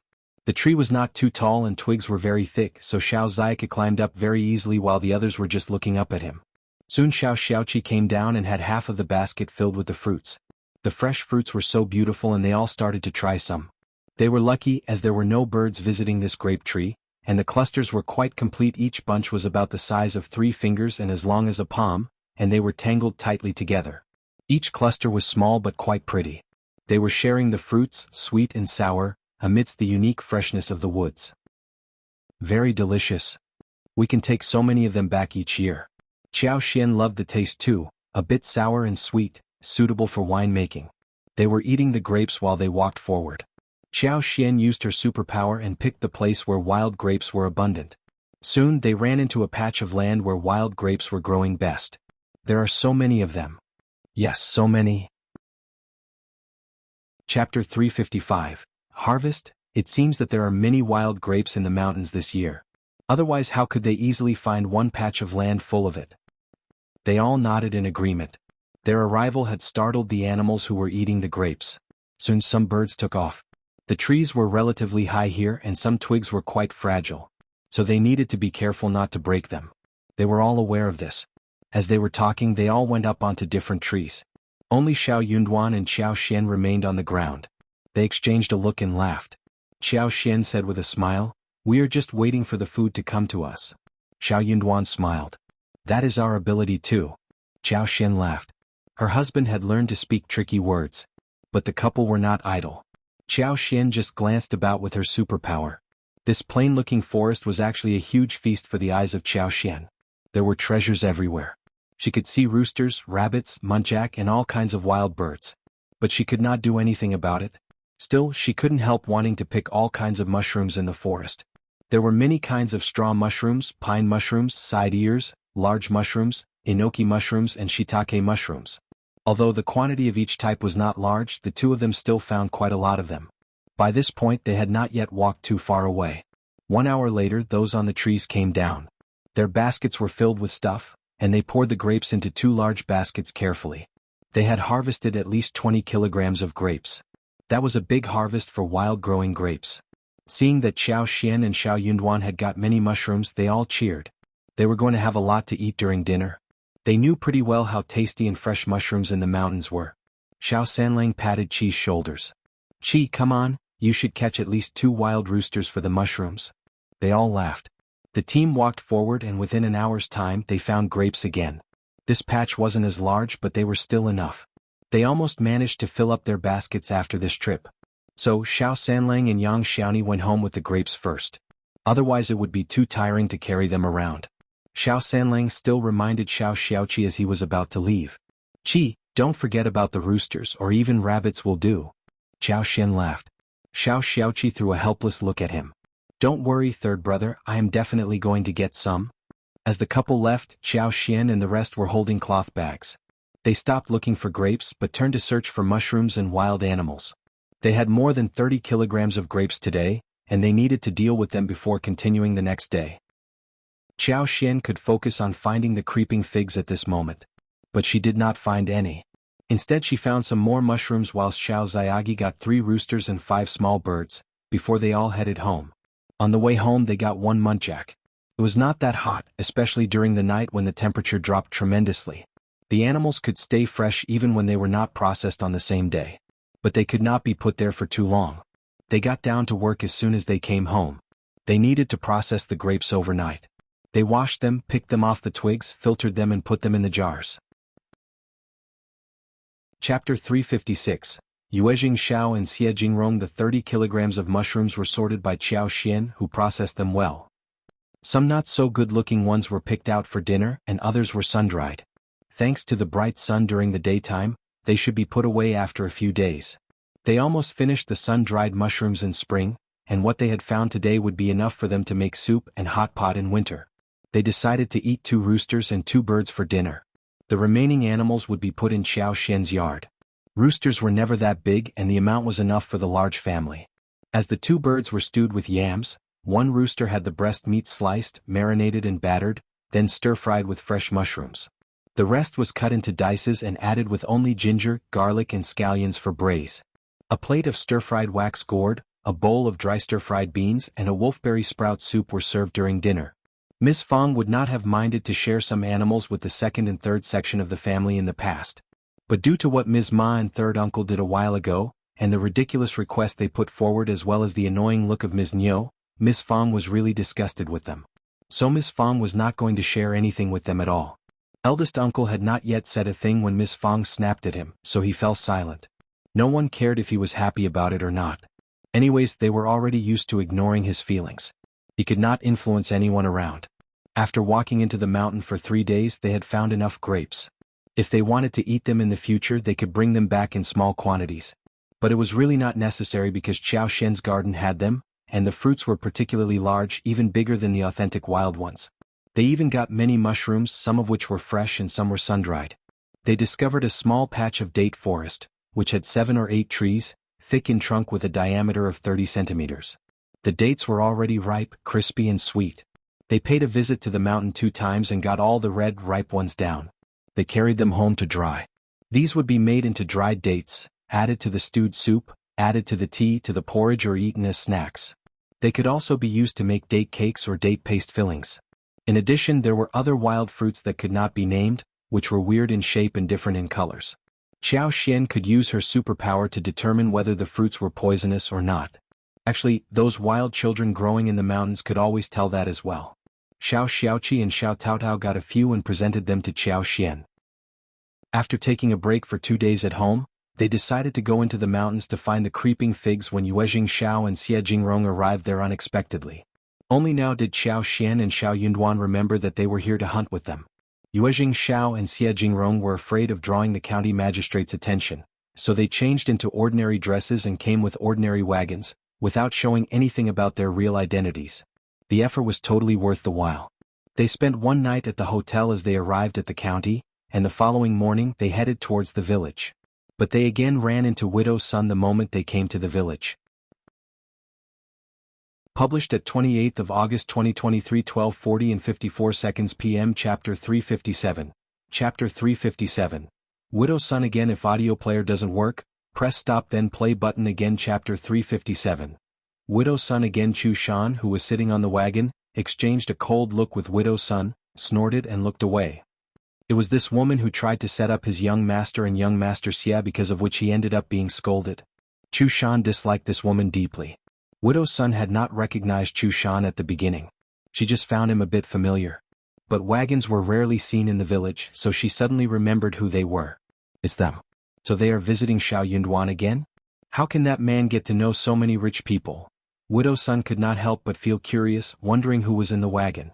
But she knew clearly that she could not visit them, otherwise Miss Fang would blast her off. But Widow Sun was too curious to restrain herself. She could not help but wonder what on earth was going on there. So Widow Sun went to Ms. Niu again. Hey, remember what I told you about the guests of the first section of the family? They are two rich young masters in the wagon. Widow Sun winked. Your Miling is still unmarried, right? This is a great opportunity and you can't miss it. If Tao Tao steals the show and becomes the wife of some rich people, your Miling will have a lot of difficulty in finding a better suitor. Ms. Niu did not want to speak with Widow Sun because Xiao Yunduan turned her down last time when she asked. But when she heard the last sentence, she could not help but feel motivated. So, Xiao Yunduan and Miss Fang refused to introduce the two young masters to her because they expected Tao Tao to marry one of them? That was not going to work. Ms. Niu made up her mind and pursed her lips. Just forget about it, Xiao Yunduan is nothing more than a cultivated talent. How rich can his friends be? But I can have a look at them. Ms. Niu got up and started walking. Widow Sun followed up, smiling. It depends on who you are comparing them to. The two men are in a wagon and they have servants. I believe that they are definitely richer than us, right? Ms. Niu snorted and admitted that Widow Sun's words made sense. She thought the same thing as Widow Sunday. Those who could befriend Xiao Yunduan must be rich but not as rich as those big shots. If the two women knew how much wealth the Yuezheng family and the Xia family had, they would not think about having a marital relationship with them. Xie Jingrong and Yuezheng Shao's sudden visit surprised Xiao Yunduan and Xiao Xian. The family met them for the second time and was already used to their arrival. They greeted each other and Miss Fang put away the gifts they had with them. She asked Yang Xiaoni to boil water and prepare the tea whilst instructing Tao Tao to fetch the keys from Xiao Xian and pick some fresh grapes and dates from the garden to serve the guests. She had no idea about what to prepare for lunch, and decided to wait for Xiao Xian to figure it out. The two young masters looked neatly dressed and they seemed to be interested in dishes cooked by Xiao Xian, not others. Miss Fang felt very honored that these two young masters had befriended her son, and she decided to treat them well. The tea leaf was lavender whilst the fruits were newly picked. Yuezheng Shao was very curious about everything in their family. Those ordinary-looking dates and grapes seemed quite unique in their eyes. They had a bite of each and sure enough they tasted extremely good. Published at 28th of August 2023 12:40 and 53 seconds p.m. Chapter 358. Chapter 358. Ms. Niu's excitement. If audio player doesn't work, press stop then play button again. Chapter 358. Ms. Niu's excitement. Yuezheng Shao said excitedly with a smile. The bergamots that you gave us last time grew so well that I shared two with Brother Xie who gave them to his grandma. She loved it. Do you have any more of those? Please give us some more this time. Xiao Yunduan and Xiao Xian gave that as a gift to Yuezheng Shao during the mid-autumn day, but they did not give it to Xie Jingrong. That was because her family and the Xie family were not in a very familiar relationship, and a family like the Xie family would not receive presents easily. They had no idea what to give to them, so they gave nothing to Xie Jingrong. Xiao Xian smiled. Yes, I have a dozen on the trees all growing well. We will need 3 and 4 for the new year, you can take the rest away. The bergamots looked really good. Xiao Xian considered planting some more next year. Yuezheng Shao did not turn her down and smiled. Okay, I will take them. Xie Jingrong nodded with a smile to express his gratitude. They did not need to think about what to take and give. They were just exchanging gifts.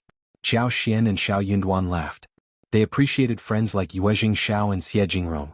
They were just chatting when Ms. Niu and Widow Sun walked in. Ms. Niu glanced about and her eyes brightened, her heart throbbing in excitement. These two young masters were so handsome. Look at the clothes they were wearing and the wagon and the servants. Xie Jingrong and Yuezheng Shao were not into showing off. They were not exquisitely dressed for the trip to the Shao family in the village. That was why Ms. Niu believed that they were within her league, thus getting extremely excited. They looked handsome and they had money. They were just right to be her son-in-law. Yunduan and Miss Fang were so stingy not to introduce them to her. Now that she was here, she was not going to let them stop her. Oh, we have guests over. I have never seen you before. Where are you from, two young masters? Oh yes, I am Yunduan's second aunt, married to his real second uncle.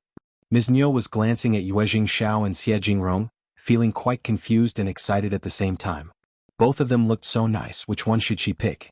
Xie Jingrong frowned and stayed silent. Yuezheng Shao smiled, feeling that this so-called second aunt of Xiao Yunduan seemed quite rough, yet she was part of Xiao Yunduan's family. So he was about to answer her when Xiao Xian stood up. She took hold of Ms. Niu's arm and smiled. "Second aunt, you are here to speak with my mother, right? She is in the backyard, come with me." She then glanced at Widow's son who was rolling her eyes. She asked her straightforwardly. "Aunt son, what are you doing here?" "Visiting my mother." Widow's son smiled and said, "We are guests and we can of course see each other. But Miss Qjao, you are a junior in the family and you should not speak with me like this in front of guests, right?" Xiao Xian had no interest in concealing anything in front of Xie Jingrong and Yuezheng Shao. After all, not everything could be concealed or ignored. For example, Ms. Niu and Ms. Ma, who always tried to portray as if they were a good, united family. Yuezheng Shao and Xie Jingrong would not mind the truth about their family situation, since they were friends. The two of them understood clearly what Ms. Niu was like the moment she showed up. It was totally reasonable when she spoke harshly. Published at 28th of August 2023, 12:40 and 52 seconds p.m. Chapter 359. Chapter 359. Driving away. If audio player doesn't work, press stop then play button again. Chapter 359. Driving away. Also, they both were from big, noble families, where they had seen infights all the time. So, they would not dislike them for no reason. Xiao Xian smiled. "You spread a rumor about our family and had a fight with my mother. I am just curious about what you are doing here at our door?" Yuezheng Shao burst into laughter. Widow's son had not expected that Xiao Xian would humiliate her in front of everybody. Her cheeks flushed in embarrassment and she got so angry that she could not utter a word. "Miss Qiao, how dare you?" Ms. Niu glanced at Xiao Xian with an accusing look, then she smiled at Xie Jingrong and Yuezheng Shao. "Oh young masters, this is what my niece-in-law is like. She has no idea what she is doing. Don't get mad at her." "Oh yes, where are you from? What are your names?" Yuezheng Shao smiled. "Miss Qiao and brother Shao are both very nice people." Xie Jingrong nodded. "True." Ignoring Ms. Niu, Xiao Xian pulled her away when Ms. Fang and Yang Xiaoni came out of the backyard, looking dumbfounded seeing the two women. Ms. Fang took hold of Ms. Niu and dragged her away. Widow's son got a glare from Ms. Fang and she hurried away saying that she had something else to do at home. Ms. Fang grabbed Ms. Niu in the backyard, saying furiously, "Stop being so embarrassing at my house." Ms. Niu was unhappy. "Why am I embarrassing you? You just don't want us to live a better life. These two young masters look like a great match for my Miling. Stop it." "Now." Ms. Fang almost wanted to give her a kick. "Ms. Niu, they are Yunduan's friends and they are here to visit Yunduan. Look at your Miling, how can she be a match for them? Don't turn her into a joke so she has no reputation left. Or else don't regret your actions later. Their marriages will be determined by their families. If you want to make your daughter into either of their wife, go and recommend her in front of them directly." "You," Ms. Niu sneered, hearing Ms. Fang's harsh words. "What are you talking about? I know what you are thinking." Ms. Niu lowered her voice. "You are planning to match Tao Tao to them, right?" "What?" Ms. Fang was startled, not knowing what Ms. Niu meant.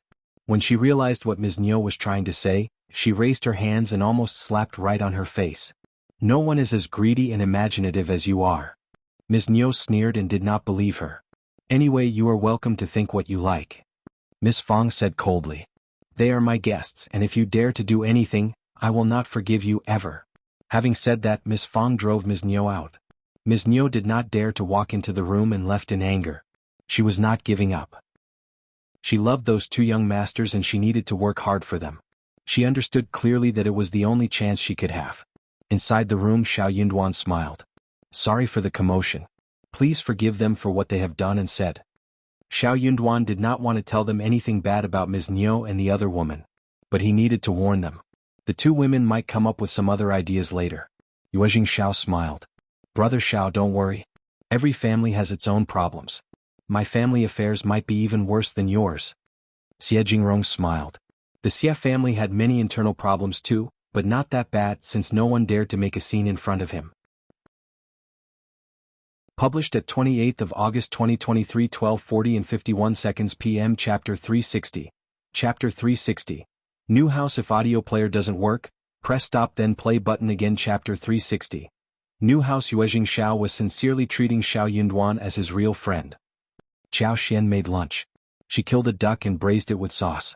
Then she made a pot of sour soup with small miscellaneous fish, steamed mandarin fish, tomato eggs, stir-fried wolfberry, shredded lettuce, and beans according to the custom. Shao Yunduan ate with Xie Jingrong and Yuezheng Shao outside, and the others were eating in the kitchen.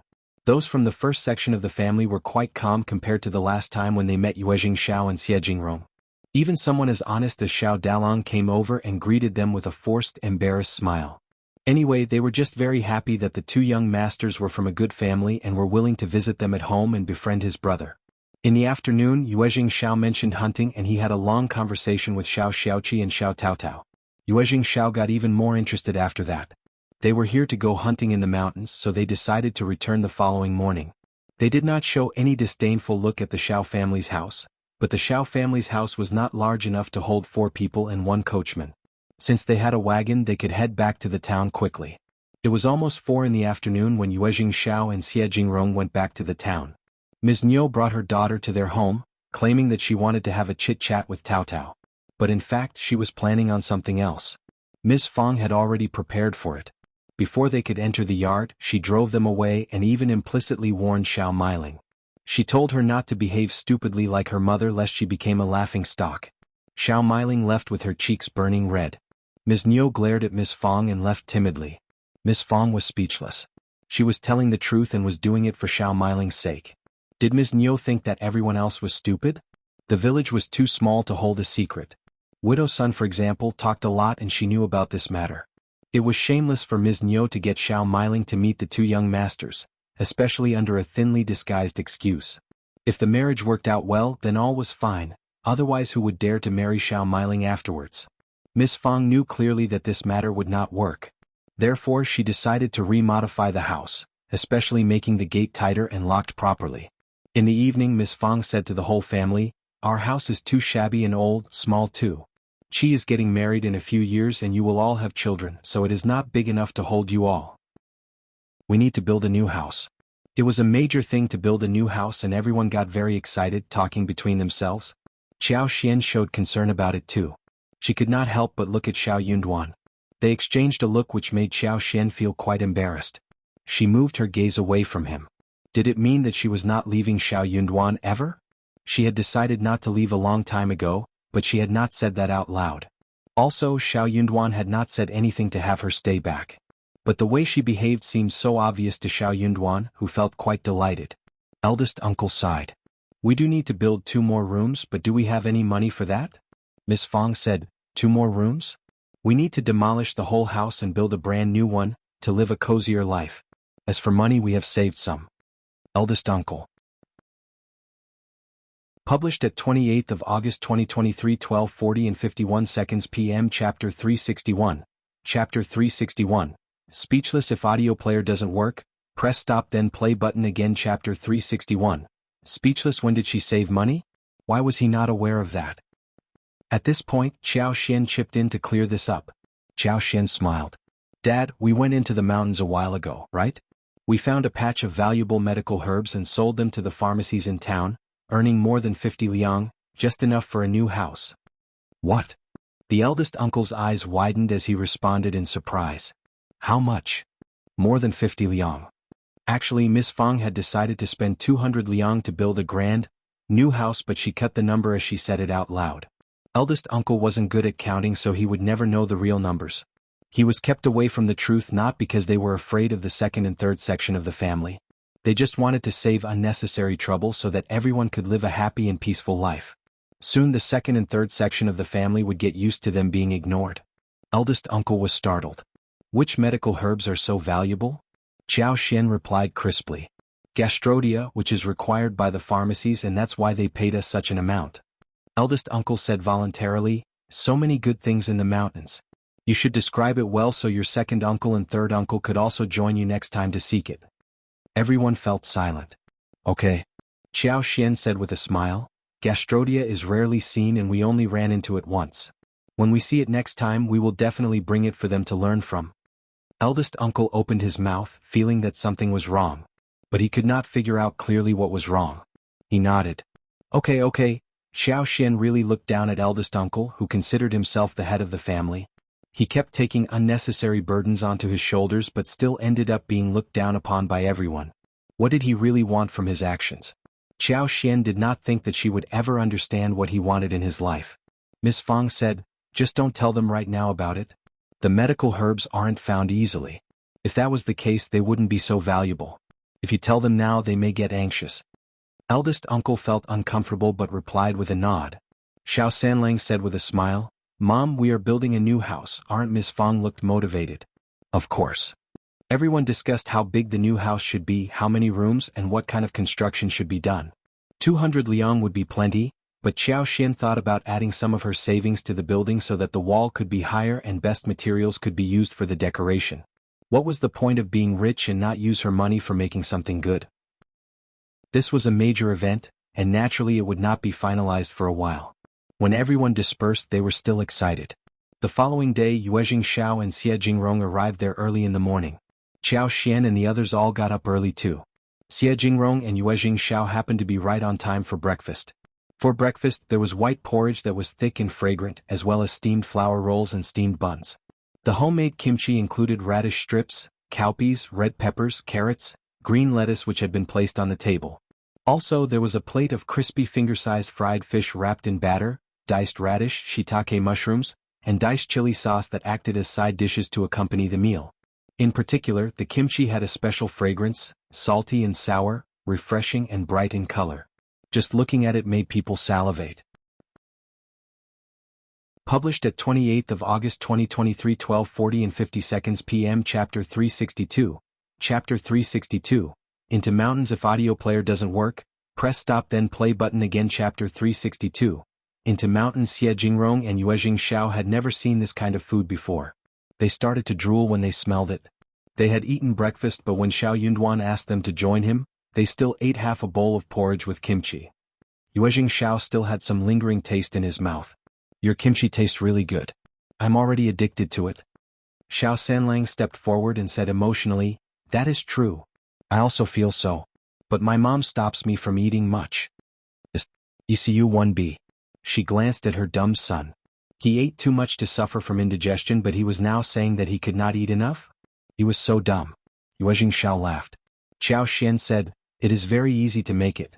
I can tell you how to make it and you can ask your servants to do it for you." Making kimchi was the same as making pickles. Anyone who could make food could make it. Xiao Xian had not thought about selling it for money, so she could share the recipe easily. Tao Tao and Xiao Xian often made one huge bowl for the family's consumption. It was very easy to make, and the ingredients were easy to prepare as well. But the whole thing tasted great, and that added some fun in their food, which was wonderful. Yuezheng Shao felt a bit shy and said, "We come to your home to get a lot of things. It is very generous of you to share it all with us." Jingrong said, "We have some wonderful recipes for making pastries at our home too, and I can share them with you." Xiao Xian's eyes sparkled and she nodded with a smile. Okay, that would be wonderful." Yuezheng Shao smiled. "I have some too, and I am happy to share them with you." Having eaten breakfast, they wrapped 10 steamed buns and picked the tools to take along with them. Soon they headed straight into the mountains. Jingrong and Yuezheng Shao's servants followed along. They had changed into some comfortable clothes and shoes that were easy to walk in. They wanted to go deep into the mountains for a great hunt. Shao Xiaoqi was very excited about being the guide for the gang. He wanted to show what he was capable of, hoping secretly that they could run into some large prey such as wild goats and deer. But not as large as wild boars, bears or tigers. The original ecological forest had beautiful scenery, majestic and quiet, including strange rocks. Sometimes a clear stream flowed past, and occasionally they could see waterfalls of different sizes, autumn chrysanthemums swaying, and the color-changing leaves flying with the wind. There were all kinds of red and purple wild fruits adorning the branches, a feast for the eyes. Yuezheng Shao and Jingrong had hunted before, but no one ever dared to take them into the real mountains. They only went to the foot of the mountains or a shallow cluster to have fun. It was the first time for them to be inside such deep mountains. Even the air they breathed in seemed to be rather different. They were quite amazed by this kind of landscape and spoke highly of it. Seeing that young Master Xiao and young Master Yuezheng, who were born in a noble family, were so interested in this kind of place, Xiao Sanlang and Xiao Xiaoqi could not help but admire them. They kept telling them about the surroundings, and they were engaged in an animated conversation with each other. Xiao Xiaoqi would hunt wild roosters and rabbits when they ran into those animals. Sometimes he would ask the two young masters to pull the arrow on the right occasion. Yuezheng Shao did not know how to shoot. He only did that based on his own instinct and unsurprisingly, missed the target all the time. Published at 28th of August 2023, 12:40 and 49 seconds p.m. Chapter 363. Chapter 363. His skills. If audio player doesn't work, press stop then play button again. Chapter 363. His skills. Jingrong was quite a surprise. He managed to hit 2 wild roosters. They were shocked, but Jingrong just smiled, saying that he had learned a little bit of shooting and riding before. Shao Yunduan could not help but admire him secretly. A well-mannered man should have 6 skills, including shooting and riding. Jingrong was really good at shooting and riding after being trained by the Xie family, and he looked elegant when he did it. That was amazing. Both Chu Shan and Xie Dong were delighted. They barely had this kind of fun before, and every time one prey was shot down, they would go to fetch it as if they had hit it themselves. Yuezheng Xiao was not sad even if he failed. They were just here for fun. Apart from hunting, Shao Xiaoqi and Tao Tao even picked some wild fruits to share with them, like wild grapes. They also came across a few peach trees. The red fruit was not much bigger than a duck's egg. It tasted good, crisp and sweet with a peachy fragrance. So they got a few ripe ones to take them home. Qiao Xian picked some mushrooms, which drew Yuezheng Xiao's curiosity. Half a day passed and there were no large animals seen, but soon after lunch, they ran into a muntjac. Xiao Zioqi's eyes sparkled. He rubbed his hands in excitement. We are lucky to run into such a large dude. Show no sound. It is quite cautious. Xiao Zioqi's thick eyebrows were raised and he looked sharp. He stopped the others from moving, but amongst the shadow of bushes and trees, he moved forward slowly. At the proper distance, he pulled the bow, aimed with one eye shut at the animal's heart and released the arrow directly. It hit right on the animal's heart. The animal let out a scream and then collapsed. It struggled for a while and finally stopped moving. Chu Shan and Xie Dong cheered. He hit it again. The 2 servants rushed to carry the animal back. You are great, Qi. Yuezheng Xiao raised his thumb at Shao Xiaoqi, complimenting him sincerely. Shao Xiaoqi scratched his head and smiled in embarrassment. It's okay, very good, not just okay. Yuezheng Xiao said with a smile, especially when he was hunting the muntjac a while ago. Xiao Zioqi's whole state immediately became different. He was a bit fierce when he was serious, with that posture, that movement, that expression. Those who did not know what was going on would think that he was not hunting but facing a fierce enemy. When he thought about how he had hunted the roosters and rabbits, he seemed to be just having fun. You can join the army. You will definitely shine there. Right, brother Xie? Xie Jingrong nodded. Yes, Qi, you are totally professional, and if you join the army you can stand out very easily. Who taught you all of these skills? Shao Yunduan and Qiao Xian exchanged a look and their hearts sank. They did not think that it was not the right time to tell the truth, but they had no idea what else to say. Both of them were quite surprised too that Qi seemed to be an expert. But then who was Hunter Zhao who taught him these skills? Why did he spend the rest of his life in this village? Shao Xiaoqi replied casually. It's not a big deal. An experienced hunter taught me these, but he passed away a few years ago. Published at 28th of August 2023, 12:40 and 48 seconds p.m. Chapter 364. Chapter 364. Rejection. If audio player doesn't work, press stop then play button again. Chapter 364. Rejection. The hunter had instructed him to tell this version to those who asked him where he learned the skills. He was asked not to say anything more than that. Oh, what a pity. Yuezheng Xiao and Xie Jingrong did not dwell on the matter any longer when they heard that he had learned it from an experienced hunter. They even believed that they had been mistaken. They were not very professional people and they might have been mistaken about Shao Xiaoqi. But one thing was for sure. Shao Xiaoqi would have a promising future if he joined the army. Shao Yunduan smiled. Qi is still too young to leave home. If we can support ourselves at home, our parents would not let him join the army. Yuezheng Xiao smiled. Yes, that makes sense. Xie Jingrong nodded and added. If you ever change your mind one day you can tell me about it. The Xie family had no direct contacts in the military, but it was easy for them to help Shao Xiaoqi. Shao Yunduan thanked Xie Jingrong sincerely. Thank you so much, brother, you are welcome. With a lot of load on their shoulders they finally decided to head home. They ran into a patch of wild lilies so they paused to dig some. Lilies could be first steamed and sun-dried, then dried and put away to add to soup, porridge and even in boiled sugar water. They could also be ground into powder and added to cakes. Fresh lilies were delicious whether they were fried or woked with beef. They looked like snowflakes of petals, extremely beautiful. After they went back home they sorted and processed the goods. The whole family was used to this kind of work so everything was settled quickly. They had many hunted animals at home, including 12 roosters, 6 wild rabbits as well as some other small birds. Autumn muntjac were extraordinarily plump and so was this one. The fur was shiny, and the meat was firm and tender at first glance. It weighed about the second and third section of the family were all here to check out the spoils from the mountains, so they had to share some with them. They could not put away the meat because it would get rotten, and the villagers would not spend money in buying these animals unless it was for New Year, even though they were sold at a low price. Miss Fong gave 2 roosters and 1 rabbit to each section of the family. She even shared 2.5 to 3 kilograms meat of muntjac with them as well. Ms. Niu did not expect that the 2 young masters were here again. She regretted deeply inside her heart and kept complaining about Shao Sanlang and Qi. You went hunting in the mountains? Why didn't you take your second cousin and 4th cousin as well as Miling with you? They could have contributed to your hunt. The 2 young masters would not have been to mountains before and they needed to be taken care of. She saved some of her face by avoiding saying directly that Shao Miling would have taken care of them. She was trying to flatter Yuezheng, Xiao and Jingrong, and her eyes were rolling and glancing at them as she talked. But neither of them spoke to her. Miss Fong added. They just took a walk around in the mountains. What was the point of bringing so many people alongside? That would only lead to trouble. That is not true. The 2 young masters are from the city and they are not born like us rural people. They can't stand the pain, right? We could have taken good care of them. Ms. Niu was still staring at the 2 young masters. But neither of them turned their heads to look at her. Miss Fong got so annoyed with her embarrassing behavior that she drove her out and said, It is getting late, second sister-in-law. How about going home to make dinner? The meat is fresh and needs to be cooked well. Published at 28th of August 2023, 12:40 and 47 seconds p.m. Chapter 365. Chapter 365. The jelly made of the creeping figs. If audio player doesn't work, press stop then play button again. Chapter 365. The jelly made of the creeping figs. Ms. Niu could not help but feel greedy.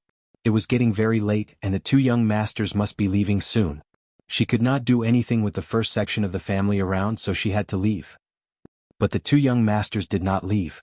Instead they stayed back for dinner. The freshly hunted animals should be excellent to eat. Qiao Xian used all kinds of seasonings and prepared the dinner. They had dried bamboo shoots, fresh mushrooms, and she woke them together for some plain yet delicious homemade dishes. After dinner, Yuezheng, Shao and Jingrong left. Qiao Xian said to them with a smile, Remember to come for breakfast tomorrow morning. We can have steamed buns with those meat as fillings. Both of them nodded in agreement. They did come for breakfast the following morning. Qiao Xian and Miss Su got up early to cook breakfast. The meat of 2 roosters was removed, and the remaining chicken racks were used to cook porridge. The rooster was chopped, and some chopped green onions and shiitake mushrooms were added to make the bun stuffing. The muntjac meat was minced for pies. They added some hot and sour kimchi and chili sauce, making the breakfast look delicious and appetizing. They ate breakfast and headed into the mountains again. Yuezheng, Shao and Jingrong loved the landscape of this place. They were not tired at all. They were heading back the following day, so they kept hunting more animals and decided to bring them back home. They were very lucky because Qiao Xian finally found the creeping figs she was looking for. The fruits were slightly bigger than eggs, resembling steamed buns. One bush had many fruits on it. Qiao Xian pretended to look surprised. Oh man, those are the creeping figs, really good things. Pick them and we can make jelly with them. The creeping figs were sliced open and there were many thin seeds that could be used to make jelly. This kind of seed could be preserved for a long time after drying. When they wanted to eat jelly, they could just wrap it in gauze and gently scrub it back and forth in water. Then they could add a little gypsum and it would solidify into transparent jelly. If they could add some almond powder or Blatilla striata powder, they could get jelly with different colors. These can be used to make jelly? Xiao Xiaoqi and Tao Tao were both very surprised. Qiao Xian used grass to make jelly, but did this plant work too? Qiao Xian nodded with a smile. Tao Tao cheered. Let's pick them. Jelly was a really good thing and they all loved it. They were so delighted hearing that they could make jelly with this and that it was preservable. Yuezheng, Shao and Jingrong had no idea what it was. What is jelly? Qiao Xian smiled. A kind of snack. Let's go home early today and I can make some for you. If you like it, we can dry the creeping figs and have them delivered to you. Yuezheng Shao smiled. Of course, that must be a good thing. They all laughed. They had more than 50 kilograms of the creeping figs, and Qiao Xian asked Xiao Xiaoqi to remember this spot because they were going to return in a couple of days to chop some twigs to bring home. They would need to have some figs too. They carried the figs together, so it was not very heavy for them. Then they continued with the hunting. However, they still failed to run into huge animals except for a gang of wild boars. They were large in size and had sharp teeth. They did not dare to move until the animals were gone. Published at 28th of August 2023, 12:40 and 46 seconds p.m. Chapter 366. Chapter 366. Business. If audio player doesn't work, press stop then play button again. Chapter 366. Business. There were large animals in the mountains, many of them actually, but they were not to be hunted. Qiao Xian found a herd of wild sheep, mountain deer and muntjac several times, but the distance was not close and the mountain road was not easy to walk. By the time they walked over, they would have gone nowhere. They were not professional hunters and they were not strong enough to run after them. Shao Xiaoqi might be able to cope up but not the rest. No one would allow Shao Xiaoqi to hunt them down alone anyway. What if something happened to him? Anyways, what they had got was already enough. Back at home, Qiao Xian and Tao Tao started to make the jelly together. The fresh creeping figs worked well. When the jelly that was solidified like crystal in the large porcelain bowl was ready, they used a spoon to scoop small pieces into the small bowl to break it, added the boiled honey syrup and a little mint juice and carried them out. Everyone from the first section of the family seemed to look forward to the jelly, including the two youngest children who were really eager to eat them. Yuezheng, Shao and Jingrong got even more curious about it. When the jelly was finally served, they saw how it looked and became aware that the waiting was worth it. They took a spoonful of it quickly. It was smooth, tender, and elastic. The sweetness of honey and the coolness of mint adjusted the taste of jelly, turning it into a delicious snack. Yuezheng Shao was surprised. How amazing! How can the fruits lead to such a thing? Jingrong was very impressed as well. They were born noble and had been offered numerous delicious things, but they were only served when the dishes were ready. That was the first time for them to pick the ingredients, make them and see how the dishes were prepared. So they found the whole thing really interesting. The fruits that looked so ordinary had been turned into such crystal clear jelly after some processing. It looked beautiful and was delicious too. Qiao Xian smiled. Later, I will ask my husband to write the recipe to you, and you should take some of these fresh fruits back. It's too late today, but you can add some chopped walnuts, chopped peanuts, raisins, etc., or even diced fresh fruit to this jelly. It would taste excellent. It's a pity that there is no ice at home, otherwise adding crushed ice makes it more delicious. Yuezheng Shao and Jingrong thanked her happily. Yuezheng Shao looked at the couple and suddenly smiled.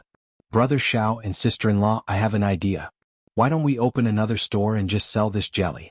Brother Xia, join us as well. You'll find two reliable dessert masters. Besides this jelly, if I think about a few other things, this shop will definitely be operated well. Brother Xia and I pay the cost and we share the profit equally. As for the raw materials, Brother Shao and the others provide them here, and the store buys them at market prices. Qiao Xian had predicted something like this to happen.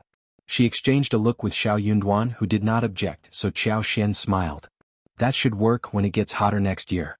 We can find some fruits before it happens, otherwise the raw materials would not be enough. But we can't just keep looking for fruits, since their availability is totally out of our control. We can buy land and plant them ourselves. Yuezheng Shao smiled vigorously. You can think about this whilst we can find some suitable store for it. We should make it work, though it is a small thing, the profit should be huge. Published at 28th of August 2023, 12:40 and 45 seconds p.m. Chapter 367. Chapter 367. Not aware. If audio player doesn't work, press stop then play button again. Chapter 367. Not aware. Then they started to have some discussion about the new venture. In this way the recipe should not be spread around, and Jingrong, Yuezheng Shao expressed that they would only ask their most trusted servants to do that, not others. Moreover, they would never tell anyone that the creeping figs were the original material used for making the jelly. Qiao Xian was glad because with Yuezheng Shao's help, she would be able to open the shop soon. All she needed to do henceforth was to lie still and get earnings, instead of being worried about getting set up by competitors. Although she did have the plan of opening a few dessert stores after a few years, she also believed that finding a partner would help a lot. However, one store would not bring in much money. Only a chain of shops would help to bring in a lot of profits. They could serve sugar water, jelly as the main dishes whilst adding some exquisite pastries and snacks. As for how they should do that in detail, they needed to have some more discussions. Qiao Xian did not need to worry about page boys that ran errands, because Yuezheng Shao and Jingrong would help with that. They could arrange someone to do that and there would be no obstacles for them. It was definitely much easier to do the business in a partnership than being alone. Yuezheng, Xiao and Jingrong stayed back at the first section of the family for dinner. Rabbit meat was fried in oil, the roosters were stewed in water, and a few small grouse were simply marinated and then deep-fried. They were the size of pigeons and were easy to cook in a pan. The skin was golden and crispy, the meat was tender and juicy. They made another pot of sauerkraut and mixed fish, and stir-fried 2 fresh vegetables. They were going away the following day, but they would visit them and stay overnight when the new house was built. Miss Fang smiled and nodded at the 2 guests in enthusiasm. Xiao Xian and Miss Fang prepared a lot for them to bring away, including bergamots, roosters, hares, fresh mushrooms, fungus, some fresh fruits. Since they were leaving, the dinner was prepared ahead of time. They were just about to eat dinner when Shao, Liulang and third uncle arrived. Third uncle was feeling a bit displeased. "Yunduan, your friends are here, why not ask your cousin to join you? You just don't know what to do." Shao Liulang had been studying at the college in town for years and he could figure out people better than his family did. Judging from Xie Jingrong and Yuezheng Xiao's manners, he could tell that they were not in a low position and that they were not just some rich people or ordinary businessmen. Especially Xie Jingrong, who looked so handsome and well-behaved. He was definitely more than just an elegant man. Shao Liulang let out a sigh of relief. Hearing that the first section of the family was receiving some guests, who were Xiao Yunduan's rich friends, he had the intention of coming and seeing what was going on. He did not expect his mother to come with him because he knew clearly that his mother would ruin his face. He did not even want Xiaoji to come along, fearing that she would cause trouble as well. Hearing what his father said, Shao Liulang interrupted with a gentle tone. "Dad, don't say such words about your cousin. We are in a good relationship and his friends are mine too. He probably thought that I would not like joining them in the mountains, thus he didn't tell me about it." Third uncle was startled. "But, it is fine. Just go home, Dad. Mom is waiting for you at the dinner table." Third uncle had no idea what made his son do so, yet he believed that he had a reason for his behavior. So he had to press down his questions and quietly left in silence. Shao Liulang walked up in a manner he considered elegant, and greeted Xie Jingrong and Yuezheng Xiao with a smile. "My name is Shao Yunjiang from Minghua College, Yunduan's 6th cousin. How should I address the 2 of you, Pai?" Published at 28th of August 2023, 12:40 and 45 seconds p.m. Chapter 368. Chapter 368. Forget it. If audio player doesn't work, press stop then play button again. Chapter 368. Forget it. Yuezheng Xiao almost rolled his eyes. "Why should I tell you how I am addressed?" Xiao Yunduan felt very helpless. He did not think that his cousin was leaving anytime soon and he could not drive him away either. Xie Jingrong and Yuezheng Xiao could not just reveal their identity but mention their surnames. "You can call me Young Master Xie." "Me too, I am Young Master Yu." Yuezheng Xiao said inwardly that not everyone would be allowed to call him Young Master Xie. It was already an honor. Otherwise they would not even want to look at this young man. Shao Liulang did not find the attitude of the 2 of them embarrassing. He smiled and sat down comfortably. "Oh, 2 young masters, greetings, welcome to our village, Xiao Yunduan." Anyway, he decided to keep a low profile. The moment third uncle left, Miss Fang asked Tao Tao to shut the door. Miss Fang regretted not having closed the door to avoid the trouble. Seeing the flattering smile on Shao Liulang's face, Miss Fang could not help but feel furious. Soon the sound of door knocking arose and instead of opening the door, Tao Tao went to get her mother. Miss Fang came to open the door with Yang Xiaoni and Tao Tao, seeing that it was Ms. Niu at the doorstep. Ms. Niu glanced at Miss Fang who did not let her in, so she snapped angrily. "Eldest sister-in-law, what are the 2 young masters doing here again? Why didn't you ask our sons and Miling to join them into the mountains for hunting? You can't possibly be avoiding us just because you have befriended some rich people." Miss Fang almost fainted out of annoyance. "They are Yunduan's friends." Ms. Niu pursed her lips. "So what? My sons can make friends with them too. Those 2 young men were just slightly richer than they were, so what? Ms. Niu would never want to befriend them but for their looks. Those 2 handsome young masters were just right to become her daughter-in-law." Ms. Niu was still wondering which young master she should pick for her daughter. Miss Fang snorted. "They like quietness and don't prefer spending time with people they don't know." Ms. Niu's lips pursed. "They can develop friendship, right? Are they leaving soon? Will they come tomorrow?" Miss Fang's eyes rolled as she replied with a sarcastic smile. "Of course they are leaving, but I am not sure if they will come back tomorrow." Ms. Niu heard that and decided to squeeze in. "I will go and ask them." "Save your breath. They are leaving soon." Miss Fang said, "You can ask Yunduan. Don't try to push your way in." Ms. Niu was unconvinced. Miss Fang sneered. Those roosters and wild rabbits are not enough for you. Hearing the threat, Ms. Niu was still annoyed but did not dare to counter her. All right, I will come and ask Yunduan later. Fine. Ms. Fang shut the door and kept Ms. Niu outside. Ms. Niu was not convinced. But she did not want to argue with Ms. Fang so as to leave a bad impression on the guests. She stared at the first section of the family's house and decided to wait until the guests came out. She would step forward then to meet them. Let's see if Ms. Fang would be able to stop her. If Meiling could marry a good family, the first section of the family would be honored too, right? What were they trying to hide here anyway? The eldest brother kept talking about how united they were as a family. Published at 28th of August 2023, 12:40 and 44 seconds p.m. Chapter 369. Chapter 369. Too annoying. If audio player doesn't work, press stop then play button again. Chapter 369. Too annoying. They lived separately and they only cared about themselves. They should not trust him too easily. In the hall room, dishes were served at the table and Shao Yunduan, Shao Sanlang, Shao Xiaoqi as well as Shao Liulang were all keeping the guests company. Shao Dalong and eldest uncle were not yet back. They were not at all shy to talk about everything. Chu Shan and the page boys had been provided food as well. Ms. Fang and Xiao Xian had not yet started to eat, because they were waiting for Shao Dalong, Ms. Su and eldest uncle to return.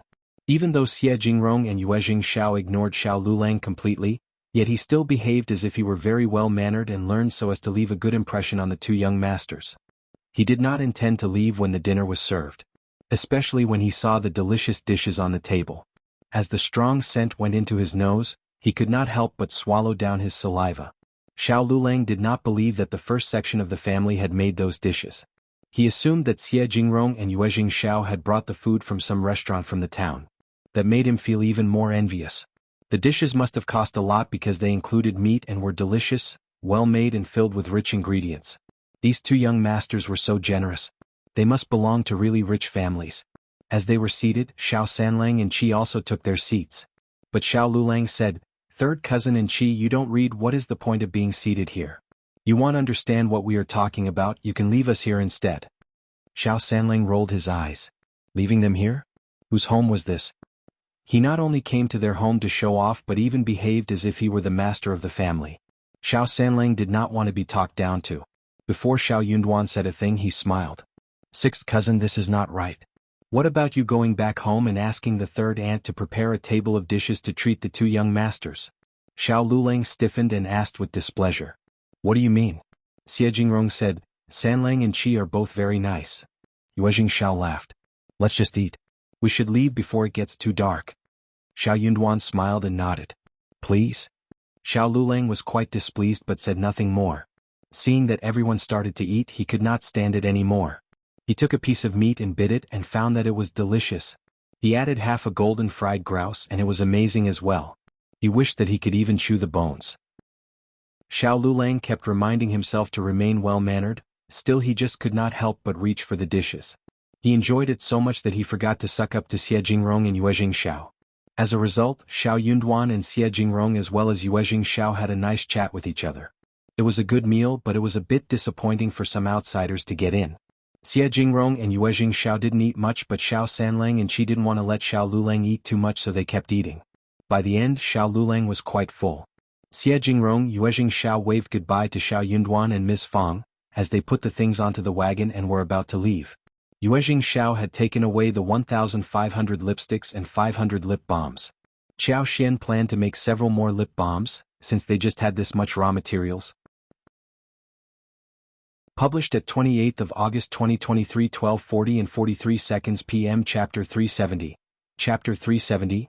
Goodbye. If audio player doesn't work, press stop then play button again. Chapter 370. Goodbye. Generally speaking, Xie Jingrong and Yuezheng Shao were very satisfied by what happened. They enjoyed the landscape, hunted, ate good food and started a new business plan. They waved goodbye to each other at the door. Xie Jingrong tried his best to go forward just to speak a few words with Xie Jingrong, trying to hold Xie Jingrong's hands.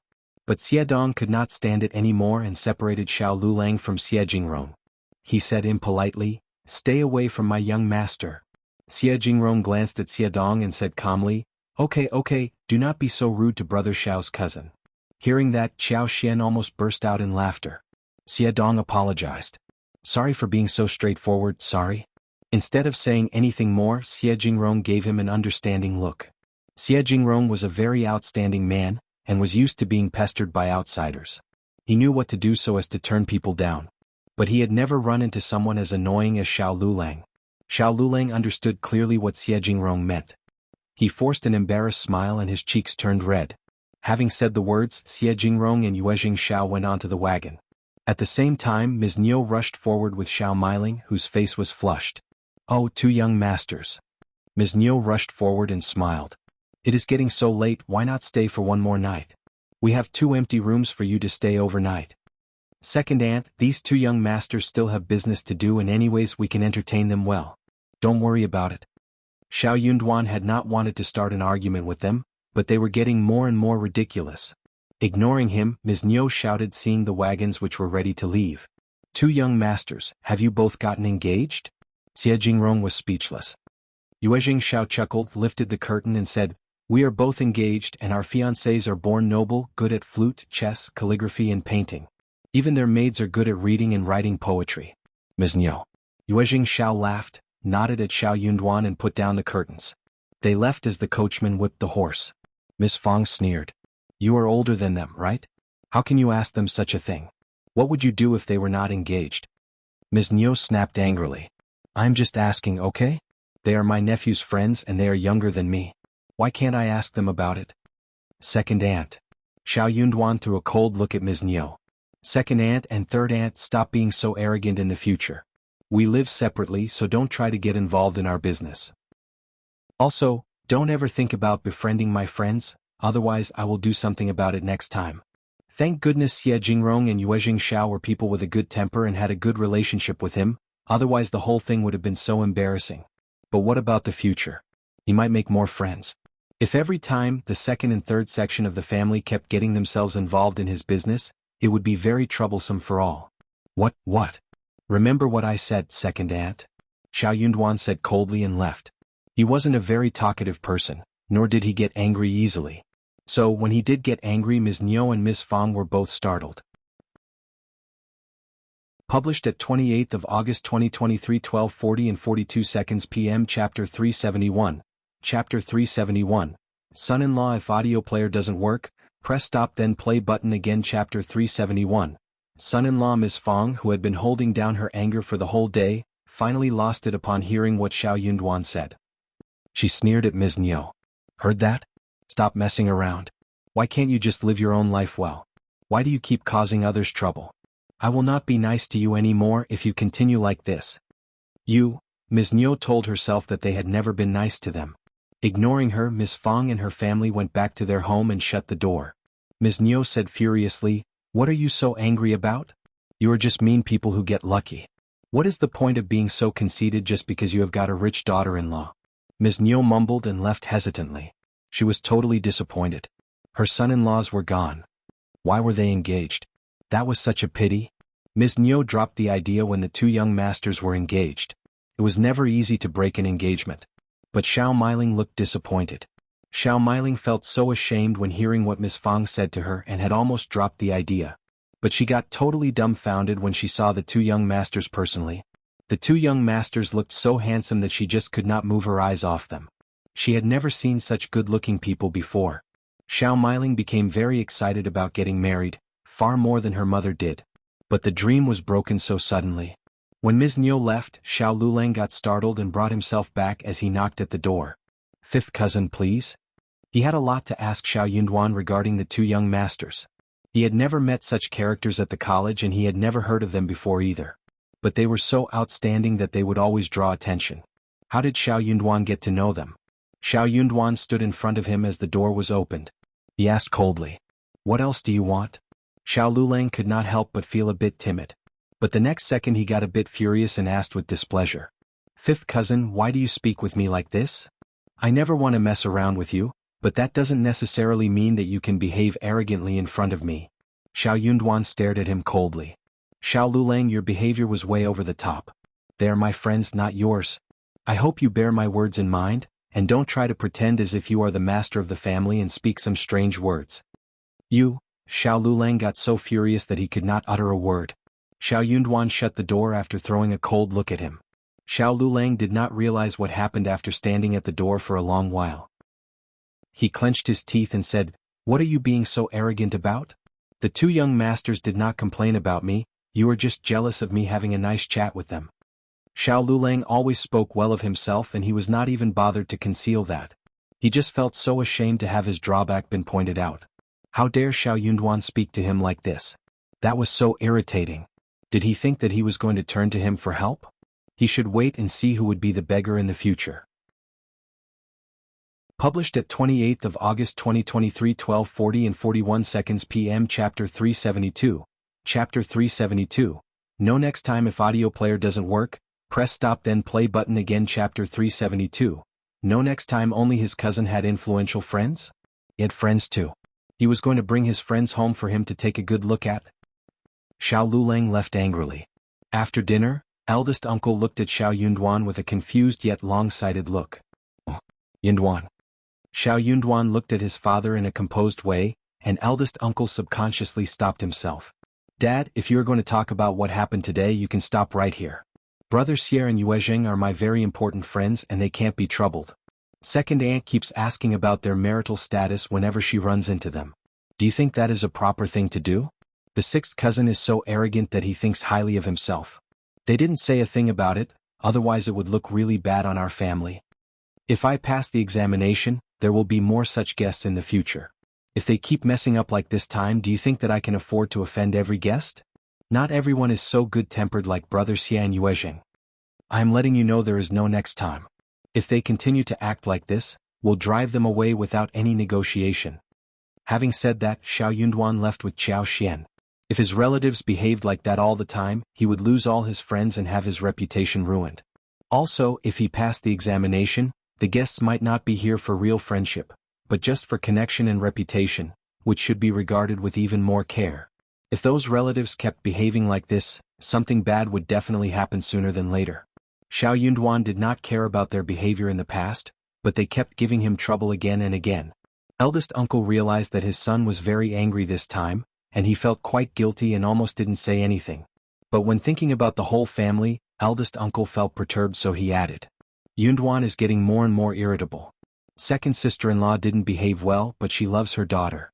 Anyways, I will speak with her about it." Liulang is also a learned person, and he was simply sitting there entertaining the guests. Miss Fong sneered. "Ms. Niu is totally shameless. If I had not stopped her, she would have taken Miling straight to the two young masters. She even suggested that Miling should take care of them. That sounds so horrible. I felt so embarrassed by her. How could she have done something like that? You have totally spoiled her. Let me tell you, if they ruin my son's business, I will kill them all." Eldest uncle's face changed. How could that be possible? Also, Liulang, honestly speaking, is so stupid and old-fashioned. He can't read or do any work, but he pretends as if he has read a lot. Who would even want to talk with him? Letting him receive guests? He came over without being invited and he drove Yunduan away because he thought he was the owner of the house. I got so disgusted by how he tried to suck up the two young masters. They could not even eat a comfortable dinner. They love talking with you privately, so you can tell them that they should stop being so disgusting. Eldest uncle. He was both angry and sad. How could they behave like this? After the guests were gone, Qiao Xian, Miss Su and Tao Tao started to make lip balms again. They had little beeswax remaining, and they finished making lip balms within a few days. After this, they were going to resume making lipsticks after the end of next spring, when they harvested honey and got the wax. Qiao Xian was not in a hurry. Rare things were always precious, and she had made it with her own special skills. No one would be able to steal her market even when she ran out of stock. Instead, people would crave for them more than before. Published at 28th of August 2023, 12:40 and 40 seconds p.m. Chapter 373. Chapter 373. T-Seeds. If audio player doesn't work, press stop then play button again. Chapter 373. T-Seeds. She had more than 10,000 liang, and when the lip balms were sold out, she would earn 12,000 liang in total. She had so much savings. Qiao Xian also gave money to her family after selling the lipsticks and lip balms. Miss Fong received 100 and the others obtained more than 10 liang. Everyone present had made efforts and worked carefully and hard for her. What she needed to do was to teach them how to do the work so she could let them be on their own. That saved her a lot of trouble, and for that she offered them good profits. When lipsticks were done, Qi, Taotao, Shao Sanlang and Yang Xiaoni went into the mountains again, to find the creeping figs. She decided to buy some more land at the Zhang village to plant the creeping figs. But the fruits would not be harvested until autumn. They would need to find some more fruits to open the dessert stores. If the wild-growing creeping figs were not enough, then the opening of the dessert stores would need to be postponed. They could sell other desserts to start with, but the first reactions would not be that striking. The crystal-clear jelly was not only good in appearance and in taste, but also had strong plasticity. It could be paired with crushed nuts, fresh fruits, syrup, milk and many other things. Even Xie Jingrong and Yuezheng Xiao had never seen it before. Therefore, the jelly had to be used as the top-selling item for the store. The creeping figs were climbing plants and they were growing in a large area. Qiao Xian used her superpower and saw a big patch of it. They spent more than 3 days getting all the fruits home from the deep valley. They were all so motivated to get those fruits home because they could be used to produce such excellent dessert. Finally, they had quite a lot in stock. Thinking that the tea trees they had planted should ripen by this point, the whole gang went to pick the seeds of tea together. Qiao Xian was going to store the seeds for the next spring, so she could cultivate the buddings and do the transplantation.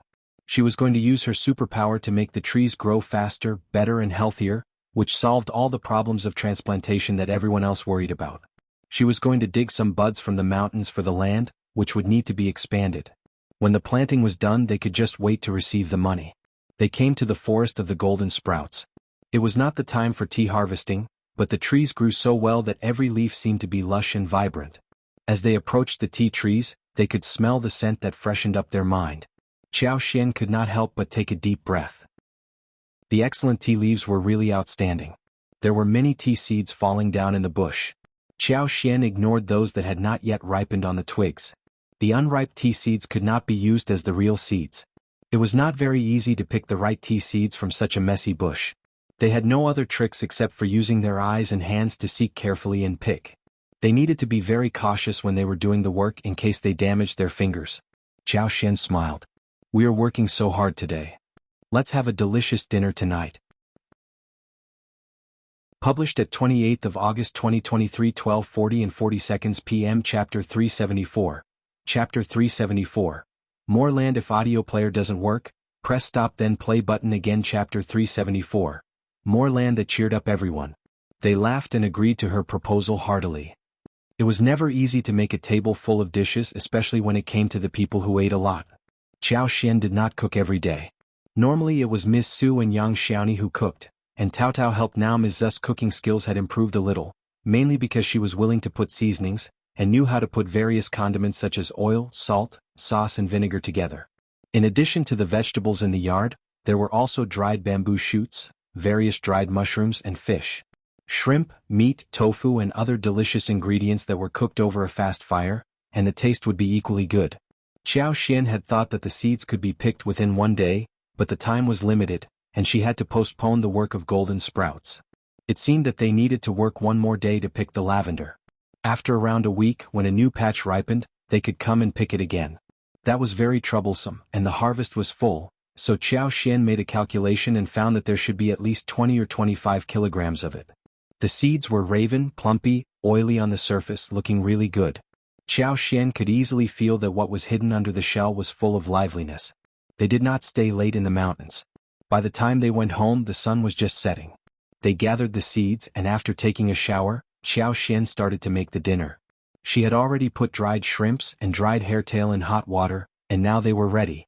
She even put some sea cucumbers and abalones in water, but she was going to leave them until tomorrow, since it was very late to make it this evening. Dishes like braised sea cucumber with scallion and braised abalone and soy sauce had been made twice before, and her family loved them. They went into the mountains and brought some things back, including shrimps, hairtails and 1 rooster. The dishes included roasted shrimp and tomato sauce, refreshing and sweet, and pan-fried octopus, which was tender and delicious. The rooster was made with garlic and green onion as the main condiment, so they had 1 dish made of ginger and spring onion chicken. Miss Fong had bought 2 chunks of tofu. She cut them, fried them and cooked them with mushrooms. They picked some vegetables from the garden and finally everything was set. The whole family had not eaten dishes made by Qiao Xian in days, so they could not help but eat 1 more bowl of food. The following day they brought some seeds of lavender home. They were not as many as those of golden sprouts, but there were not 2 less as well. They could do one more round of harvesting. Xiao Xian had not expected that they could fill up the 5 mu of the field at one go. She had not hired people for this level of project and they could barely manage it personally, so they would take the amount step by step. They would plant one more patch in the following year. Xiao Xian felt a bit guilty when the whole family was helping her diligently. So, she told Xiao Yunduan that she would buy some things in the town when he went to the college, like winter clothes and so on. We will go to the agent and buy some more land for the creeping figs. We will plant over dozens of mu. And we will need to find people to open the land in the Tea Mountains. We can speak with the land officer at the Zhang village. If the villagers are willing to help us, we can hire some from the nearby place so they could also earn some money. Xiao Yunduan nodded and then looked at her. We are not living there and Uncle Erju is taking care of things for us. We should visit the land officer if we need his help. I agree. Published at 28th of August 2023, 12:40 and 39 seconds p.m. Chapter 375. Chapter 375. College. If audio player doesn't work, press stop then play button again. Chapter 375. College. The land officer of the Zhang village was a little greedy, but Xiao Xian did not care much about it. But the premise was that no one should not try to trick her and Xiao Yunduan as if they were fools. They reached an agreement.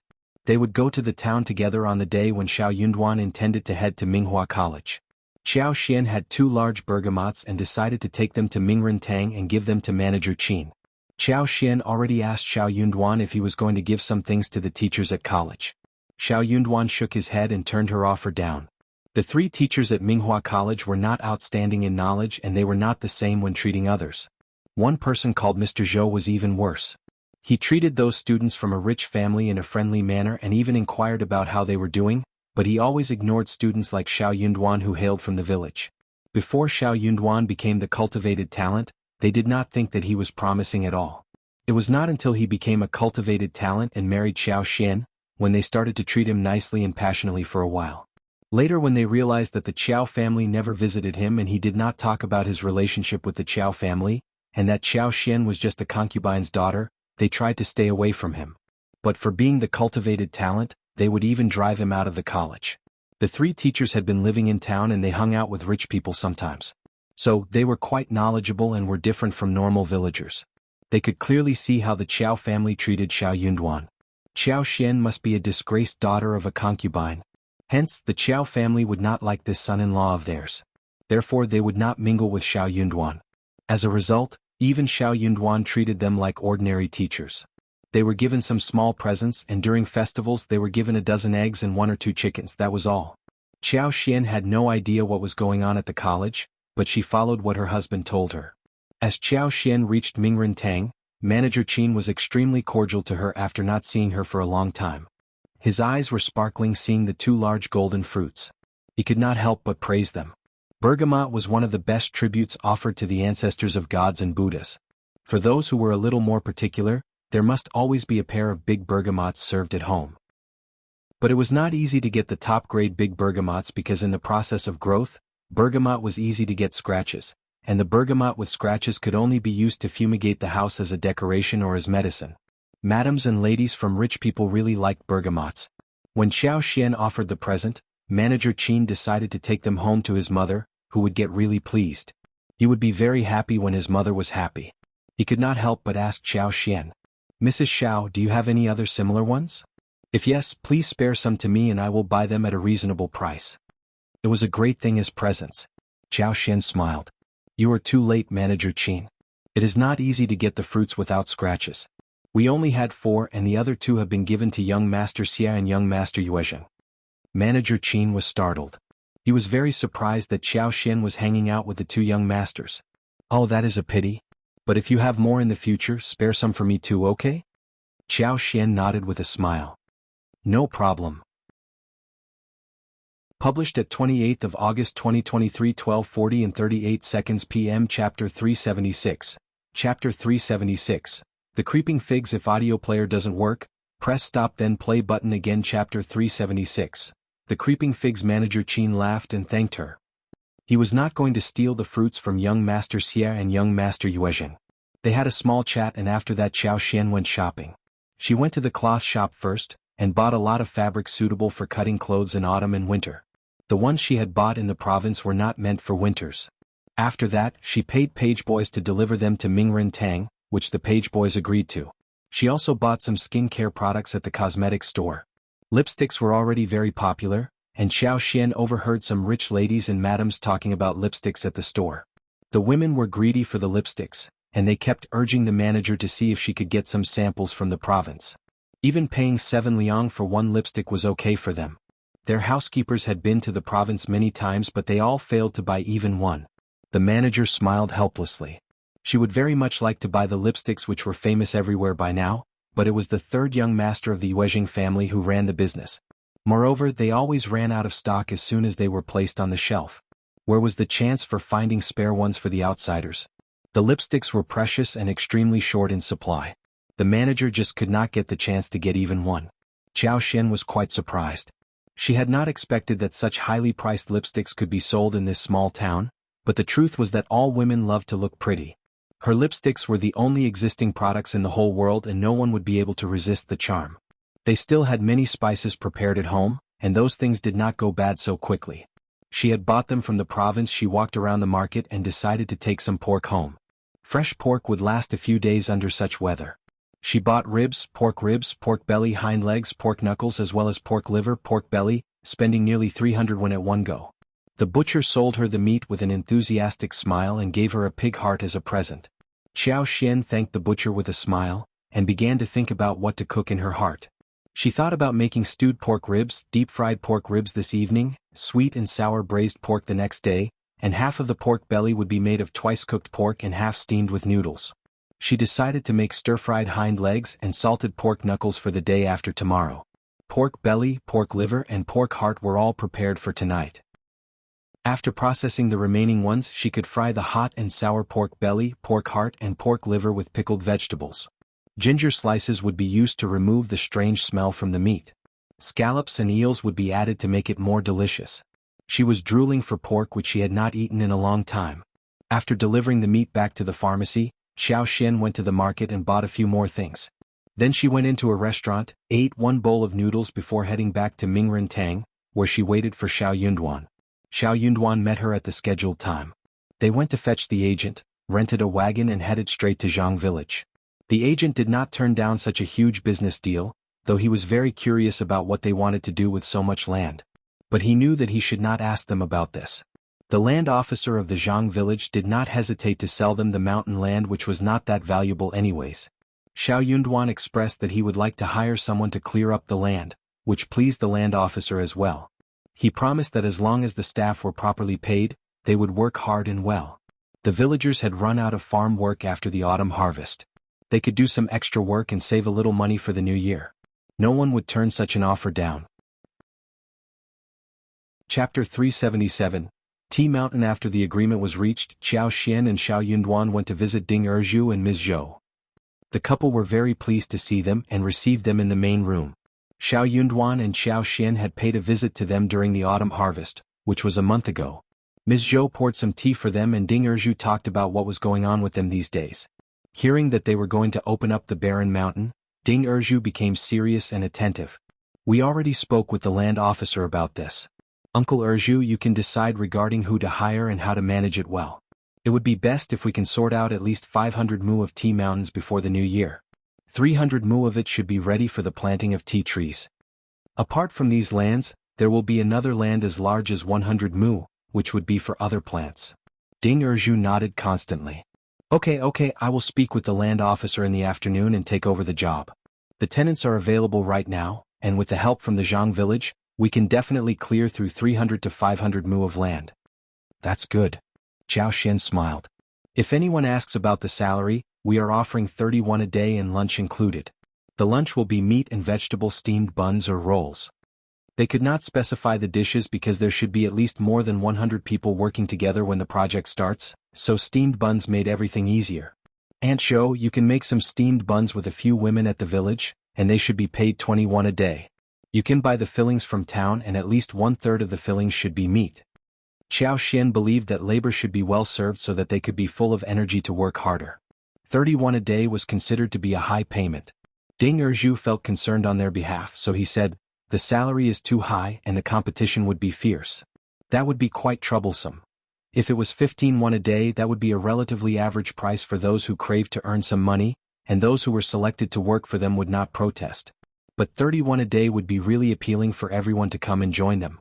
It would be very difficult to choose whom to hire. And those who could not be hired would definitely complain. After all, 70% of the villagers were surnamed Zhang, and Xiao Xian and her husband were outsiders. They just could not be a match against those who were local residents. High payment and one lunch which served meat-steamed buns. That would be so tantalizing for anyone. Hearing Ding Erzu's thoughts, Xiao Xian was startled. She had just felt that the work would require a lot of energy, and 31 per day was something within her budget. But Ding Erzu knew more about how those farmers were thinking. Xiao Yunduan looked at her gently and smiled. He knew pretty well what his wife was thinking. 31 a day is a bit much, what about 21 plus lunch? But we need to set a rule, like 2 steamed buns with fillings and 2 pure steamed buns, 1 steamed roll for each worker. Those who don't take lunch would get extra pay. The size of steamed buns with fillings can be as big as that available in the market, while the steamed buns and rolls can be larger. It should be enough for 1 adult for lunch. Xiao Xian smiled. Okay, that sounds great. As for the workers, each tenant's family can offer 1 person and we would hire them all. Chapter 378. Hiring. Apart from the tenants, there should be at least 100 households in Zhang village, right? Just see how many of them want to join the project. If everyone wants to be part of it, then we can only divide them into 2 batches, 1 for every other day, and only 1 person is hired from each household. Xiao Yunduan added. We only need strong young men, and other people can join if a family doesn't have strong young men. Ding Erzu nodded and said with a smile, Okay, I understand what I should do after hearing your plan. 21 a day with lunch, that is tempting for everyone except for those who are too lazy to work. The 3 of them talked more in detail, regarding how to separate the groups and exclude those who were lazy at work but active in eating and getting money. Gradually everything was sorted. Xiao Yunduan and Xiao Xian would come to them again after 3 days, when Ding Erzu and the land officer completed the final deal. If all went well, the project could start real soon. Xiao Xian looked at their house and smiled. This house is okay for the moment, but not for the winter. We need to have someone watch over the tea land, and to have grain stored and the creeping figs planted. We will need to have 1 place for that. When the tea trees are done, we will build a huge house here and both of you can move in. Ding Erzu and Ms. Zhou had been thinking about going into the town and buying some paper to add to the walls of this wooden house. They even thought about saving some money to buy coals and blankets and make some thick winter clothes, but Xiao Xian started to talk about building a house. Xiao Xian had mentioned it once before, but she and Xiao Yunduan never mentioned that again, so Ding Erzu and Ms. Zhou did not take it seriously. Maybe they had some other plans and decided to leave this one aside. After all, Xiao Xian and Xiao Yunduan did not owe them anything. They needed to solve their problems themselves rather than wait for the new house to be built. Hence, they were both shocked upon hearing what Xiao Xian said. Xiao Yunduan added his view as well. It is time to have it built, otherwise it would be inconvenient. Yeah, I want to dig a pool to raise fish and plant lotus roots too. Ding Erzu felt quite embarrassed. Alright. Then we will move into the new place thanks to you again. When we have more money in the future we will build 2 more rooms. Xiao Xian smiled. Just live here if you want to and we will build the house next to ours, which is very convenient. They had a son and they could not possibly just live in the house which Xiao Yunduan and Xiao Xian built. So for a long-term plan they still needed to build one for themselves. Ding Erzu smiled brightly and nodded. Ms. Zhou was very glad as well. Before the couple left, Ms. Zhou asked Xiao Xian, Dear niece-in-law, can I ask my mother to help me with steaming buns? Shirtu is still too young to go about by himself, and I need someone to watch out for him in case he runs into something unpleasant. Ms. Zhou was a mild person but her mother was not so gentle.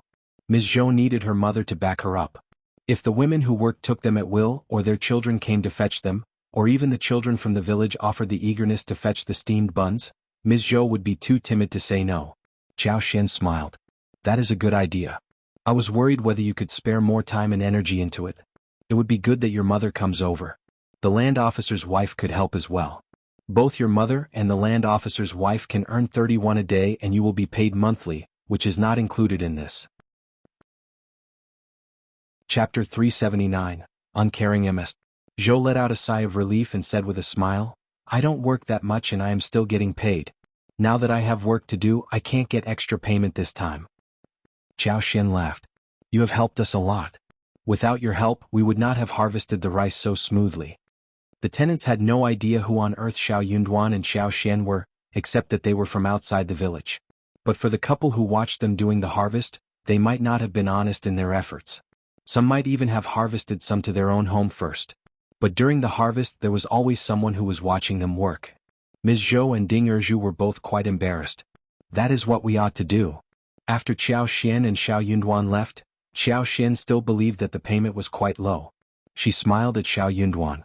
If all goes well after we are done, we can even give the red packets to each laborer. I think 51 should be good enough. What do you think? Xiao Yunduan nodded and said to her, you can spread the news around so they may work harder for that goal. Xiao Xian's eyes brightened as she chuckled. Yeah, they should be motivated enough not to cause any trouble or allow anyone else to cause trouble. Shortly after Xiao Xian and Xiao Yunduan were gone, Ding Erzhu went to visit the land officer of the Zhang village.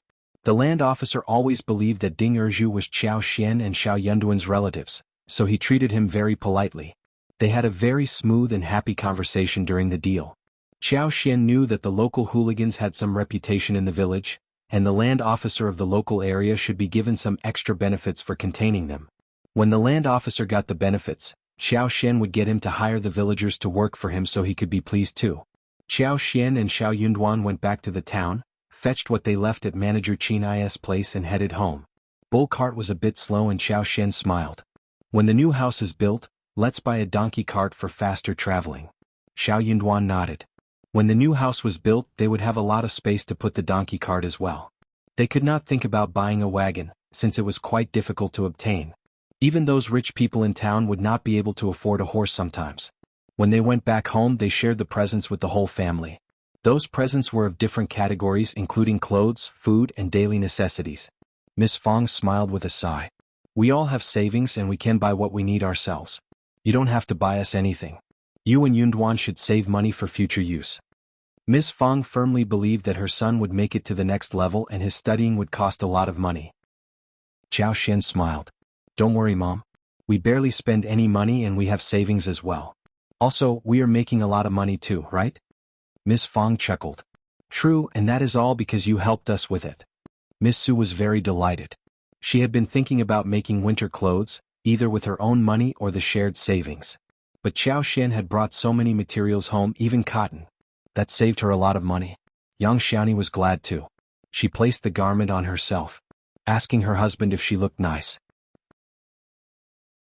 Chapter 380, Unwatchable. Shao Sanlang nodded and kept speaking highly of his wife's good looks.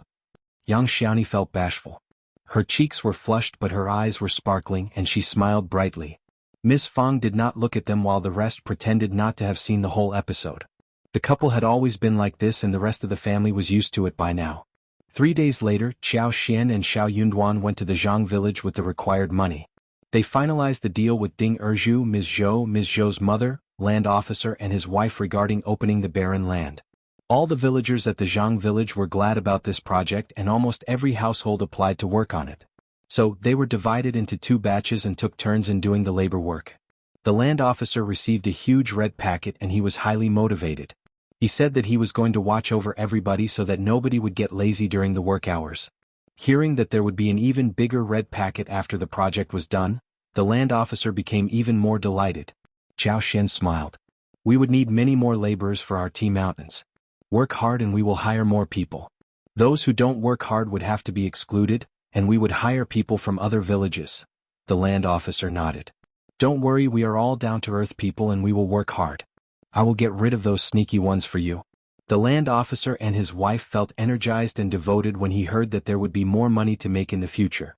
The wife was going to be in charge of making steamed buns, and she would be able to take a few more since she was in charge. That was such a great deal that should not be let go of. No one would allow anyone to make trouble about this. Most of the workers were those who needed such temporary tasks. Seeing that Xiao Xian and Xiao Yunduan were able to afford the land, they suspected that they had some mysterious and powerful supporters behind their back, thus not daring to cause trouble for them. So soon the work started full-fledgedly at Zhang village. The first morning was a bit chaotic, but at noon everyone queued up and got to eat steamed buns. Not only were they big but the meaty buns were really full of meat when they took a bite. Everyone finally believed that the owner didn't lie, and the wages must be the same. So they were definitely going to work hard to earn the extra red packets of bonuses. They worked obediently and occasionally, there were a few who got lazy, but before Ding Erju and the land officer's son reprimanded them and everyone slowly straightened out. Everything went well. No chaos appeared, generally speaking. Steamed buns were steamed on a temporary stove in front of Ding Erzu's house. Needless to say, the 7 working women and their children who came to have fun ate together at noon. Also, the other children came to the stove as well around lunchtime. They were all drooling for the steamed buns by the time they were cooked. Not every household was able to afford to eat steamed buns like these. Qiao Xian wasn't an unscrupulous person. Although the flour used to make steamed buns was not the best, it was still quite good. The authentic flour was steamed in a big steamer, and it gave out a strong fragrance. The land officer's wife did not want to offend the fellow villagers, so she could not do anything about the situation. She could not even drive away people who were queuing up for the steamed buns. Ms. Zhou was not capable of turning them down alone. But Ms. Zhou's mother used a huge basket to hold steamed buns and rolls and gave them to each child until the basket was emptied. Those who failed to get the steamed buns could queue up the next day. Chapter 381. Almost the children left cheerfully after they ate, but those who did not manage to get the buns refused to move. Aunt Zhou, Ms. Zhou's mother, coaxed them away and asked them to come back earlier next time. Some women could not help but complain. But we have so many left, let's just give them one. Aunt Zhou said, the owner is too kind-hearted, but we can't just indulge ourselves. They make money with hard work too. 40 steamed buns for free every day. That is so generous of our owner. How about we not offer any starting from tomorrow so we all save trouble? The woman said with a smile, No, you are right. Our owner is already generous enough and I should not have said such a thing. If the 40 free steamed buns and rolls were gone because of what she said, many people would blame her for being nosy. Her intention was to show her generosity through others' generosity, but she did not want to ruin what existed right now. The woman regretted so much as not to say such a thing. The land officer's wife could not help but add, Aunt Zhou is right. We need to stick to the rules. Our owner is so generous and kind like no other, we can't just get carried away and offer free food for our children too. We need to be reasonable since we are being paid well. The others nodded in agreement. Not everyone was able to eat steamed buns throughout the year. But for the owner's agreement, Aunt Zhou would not have done so. If they offered more than they should, they might offend people and get complained about. Maybe all children from the village would hear about it and come to fetch the free steamed buns. What should they do then? Moreover, who would pay for the extra steamed buns? A few days after this happened, Xiao Xian and Shao Yunduan came to check on the situation, and Aunt Zhou told them about this. Feeling grateful, Xiao Xian gave Aunt Zhou and the land officer's wife 2 red packets, each of which contained 20 yuan. Surprising fortune would always cheer people up. The land officer's wife had understood one thing. If they worked hard, they would always get some bonus. She would have gained nothing extra if she did not interfere, whilst others would take advantage of it. Xiao Xian and Shao Yunduan were quite assured in heart, seeing the field clearing project went well. Small problems and some fees could be ignored. They decided not to split hairs on those who worked for them and had everything sorted out smoothly. They could even stop giving the children steamed buns and rolls or drive them away, but that would cause a lot of conflict and dissatisfaction in the near future. If some accident happened, the villagers might offer a helping hand or just stand around watching the show, depending upon their treatment of the villagers. They could not keep asking for help without giving anything in return, which would make them look miserly and wicked. Proper kindness and generosity would make people feel grateful and cherish what they got now. Being kind without asking anything in return often caused trouble. Seeing that everything went well, Xiao Xian and Shao Yunduan were totally assured and they came to check things every 5th or 6th day. Chapter 382. Xiao Liulang's guest. When they got some time to spare, Xiao Xian checked around in the yard and floral field, planning the dessert stores. Tao Tao and Qi offered their help as well. Whether or not the results turned out to be successful, the family did not complain. Instead, they ate up all the failed dishes. Yang Xiaoni was especially glad. She was so happy to be able to eat different desserts every day. Xiao Xian was thinking about asking Yuezheng Xiao to pay attention to a few ingredients, such as sagos, cassavas and sweet potatoes. The Yuezheng family was involved in vast businesses and they had more information and other resources than she did. Sagos were very useful for desserts. Cassavas could be made into powder for the small balls put in milk tea. Sweet potatoes could be made into many things. Xiao Xian tried to use flour to free up some starch, and made taro balls with steamed, mashed taro puree and pumpkin puree. They looked good but did not have good texture. Seasoned with honey, sweet sugar juice, Xiao Xian was not very satisfied with it. They definitely needed cassava's powder. So she was going to suggest Yuezheng Shao to raise some cows to produce milk. But it was not very easy to obtain cows which might not be able to produce so much milk anyway. There were many small things to deal with if such a store was opened, but the profits would be magnificent as well. Seeing that there were not so many fish remaining in the tank, Xiao Xian decided to go to the river to fetch some fish in the afternoon with Qi, Tao Tao Yang Xiaoni and Shao Sanlang. It was already very cold and they could not possibly go into the water, but they had a fish net that could be used to get some. But by lunchtime Xiao Liulang suddenly arrived with a strange-looking young master. Yang Xiaoni went to open the door and she was very startled seeing the two young men. Xiao Liulang looked quite proud. "Fifth cousin, are you here? My friend and I are here for a visit." The young man next to Xiao Liulang was wearing a sapphire blue satin gown with a cross collar, and his hair was tied high. He was about 22 or 23 years old. He was tall and thin with fair skin, but his face was a bit long, and his eyes were cloudy, giving people a rather frivolous and indecent feeling. He was very arrogant.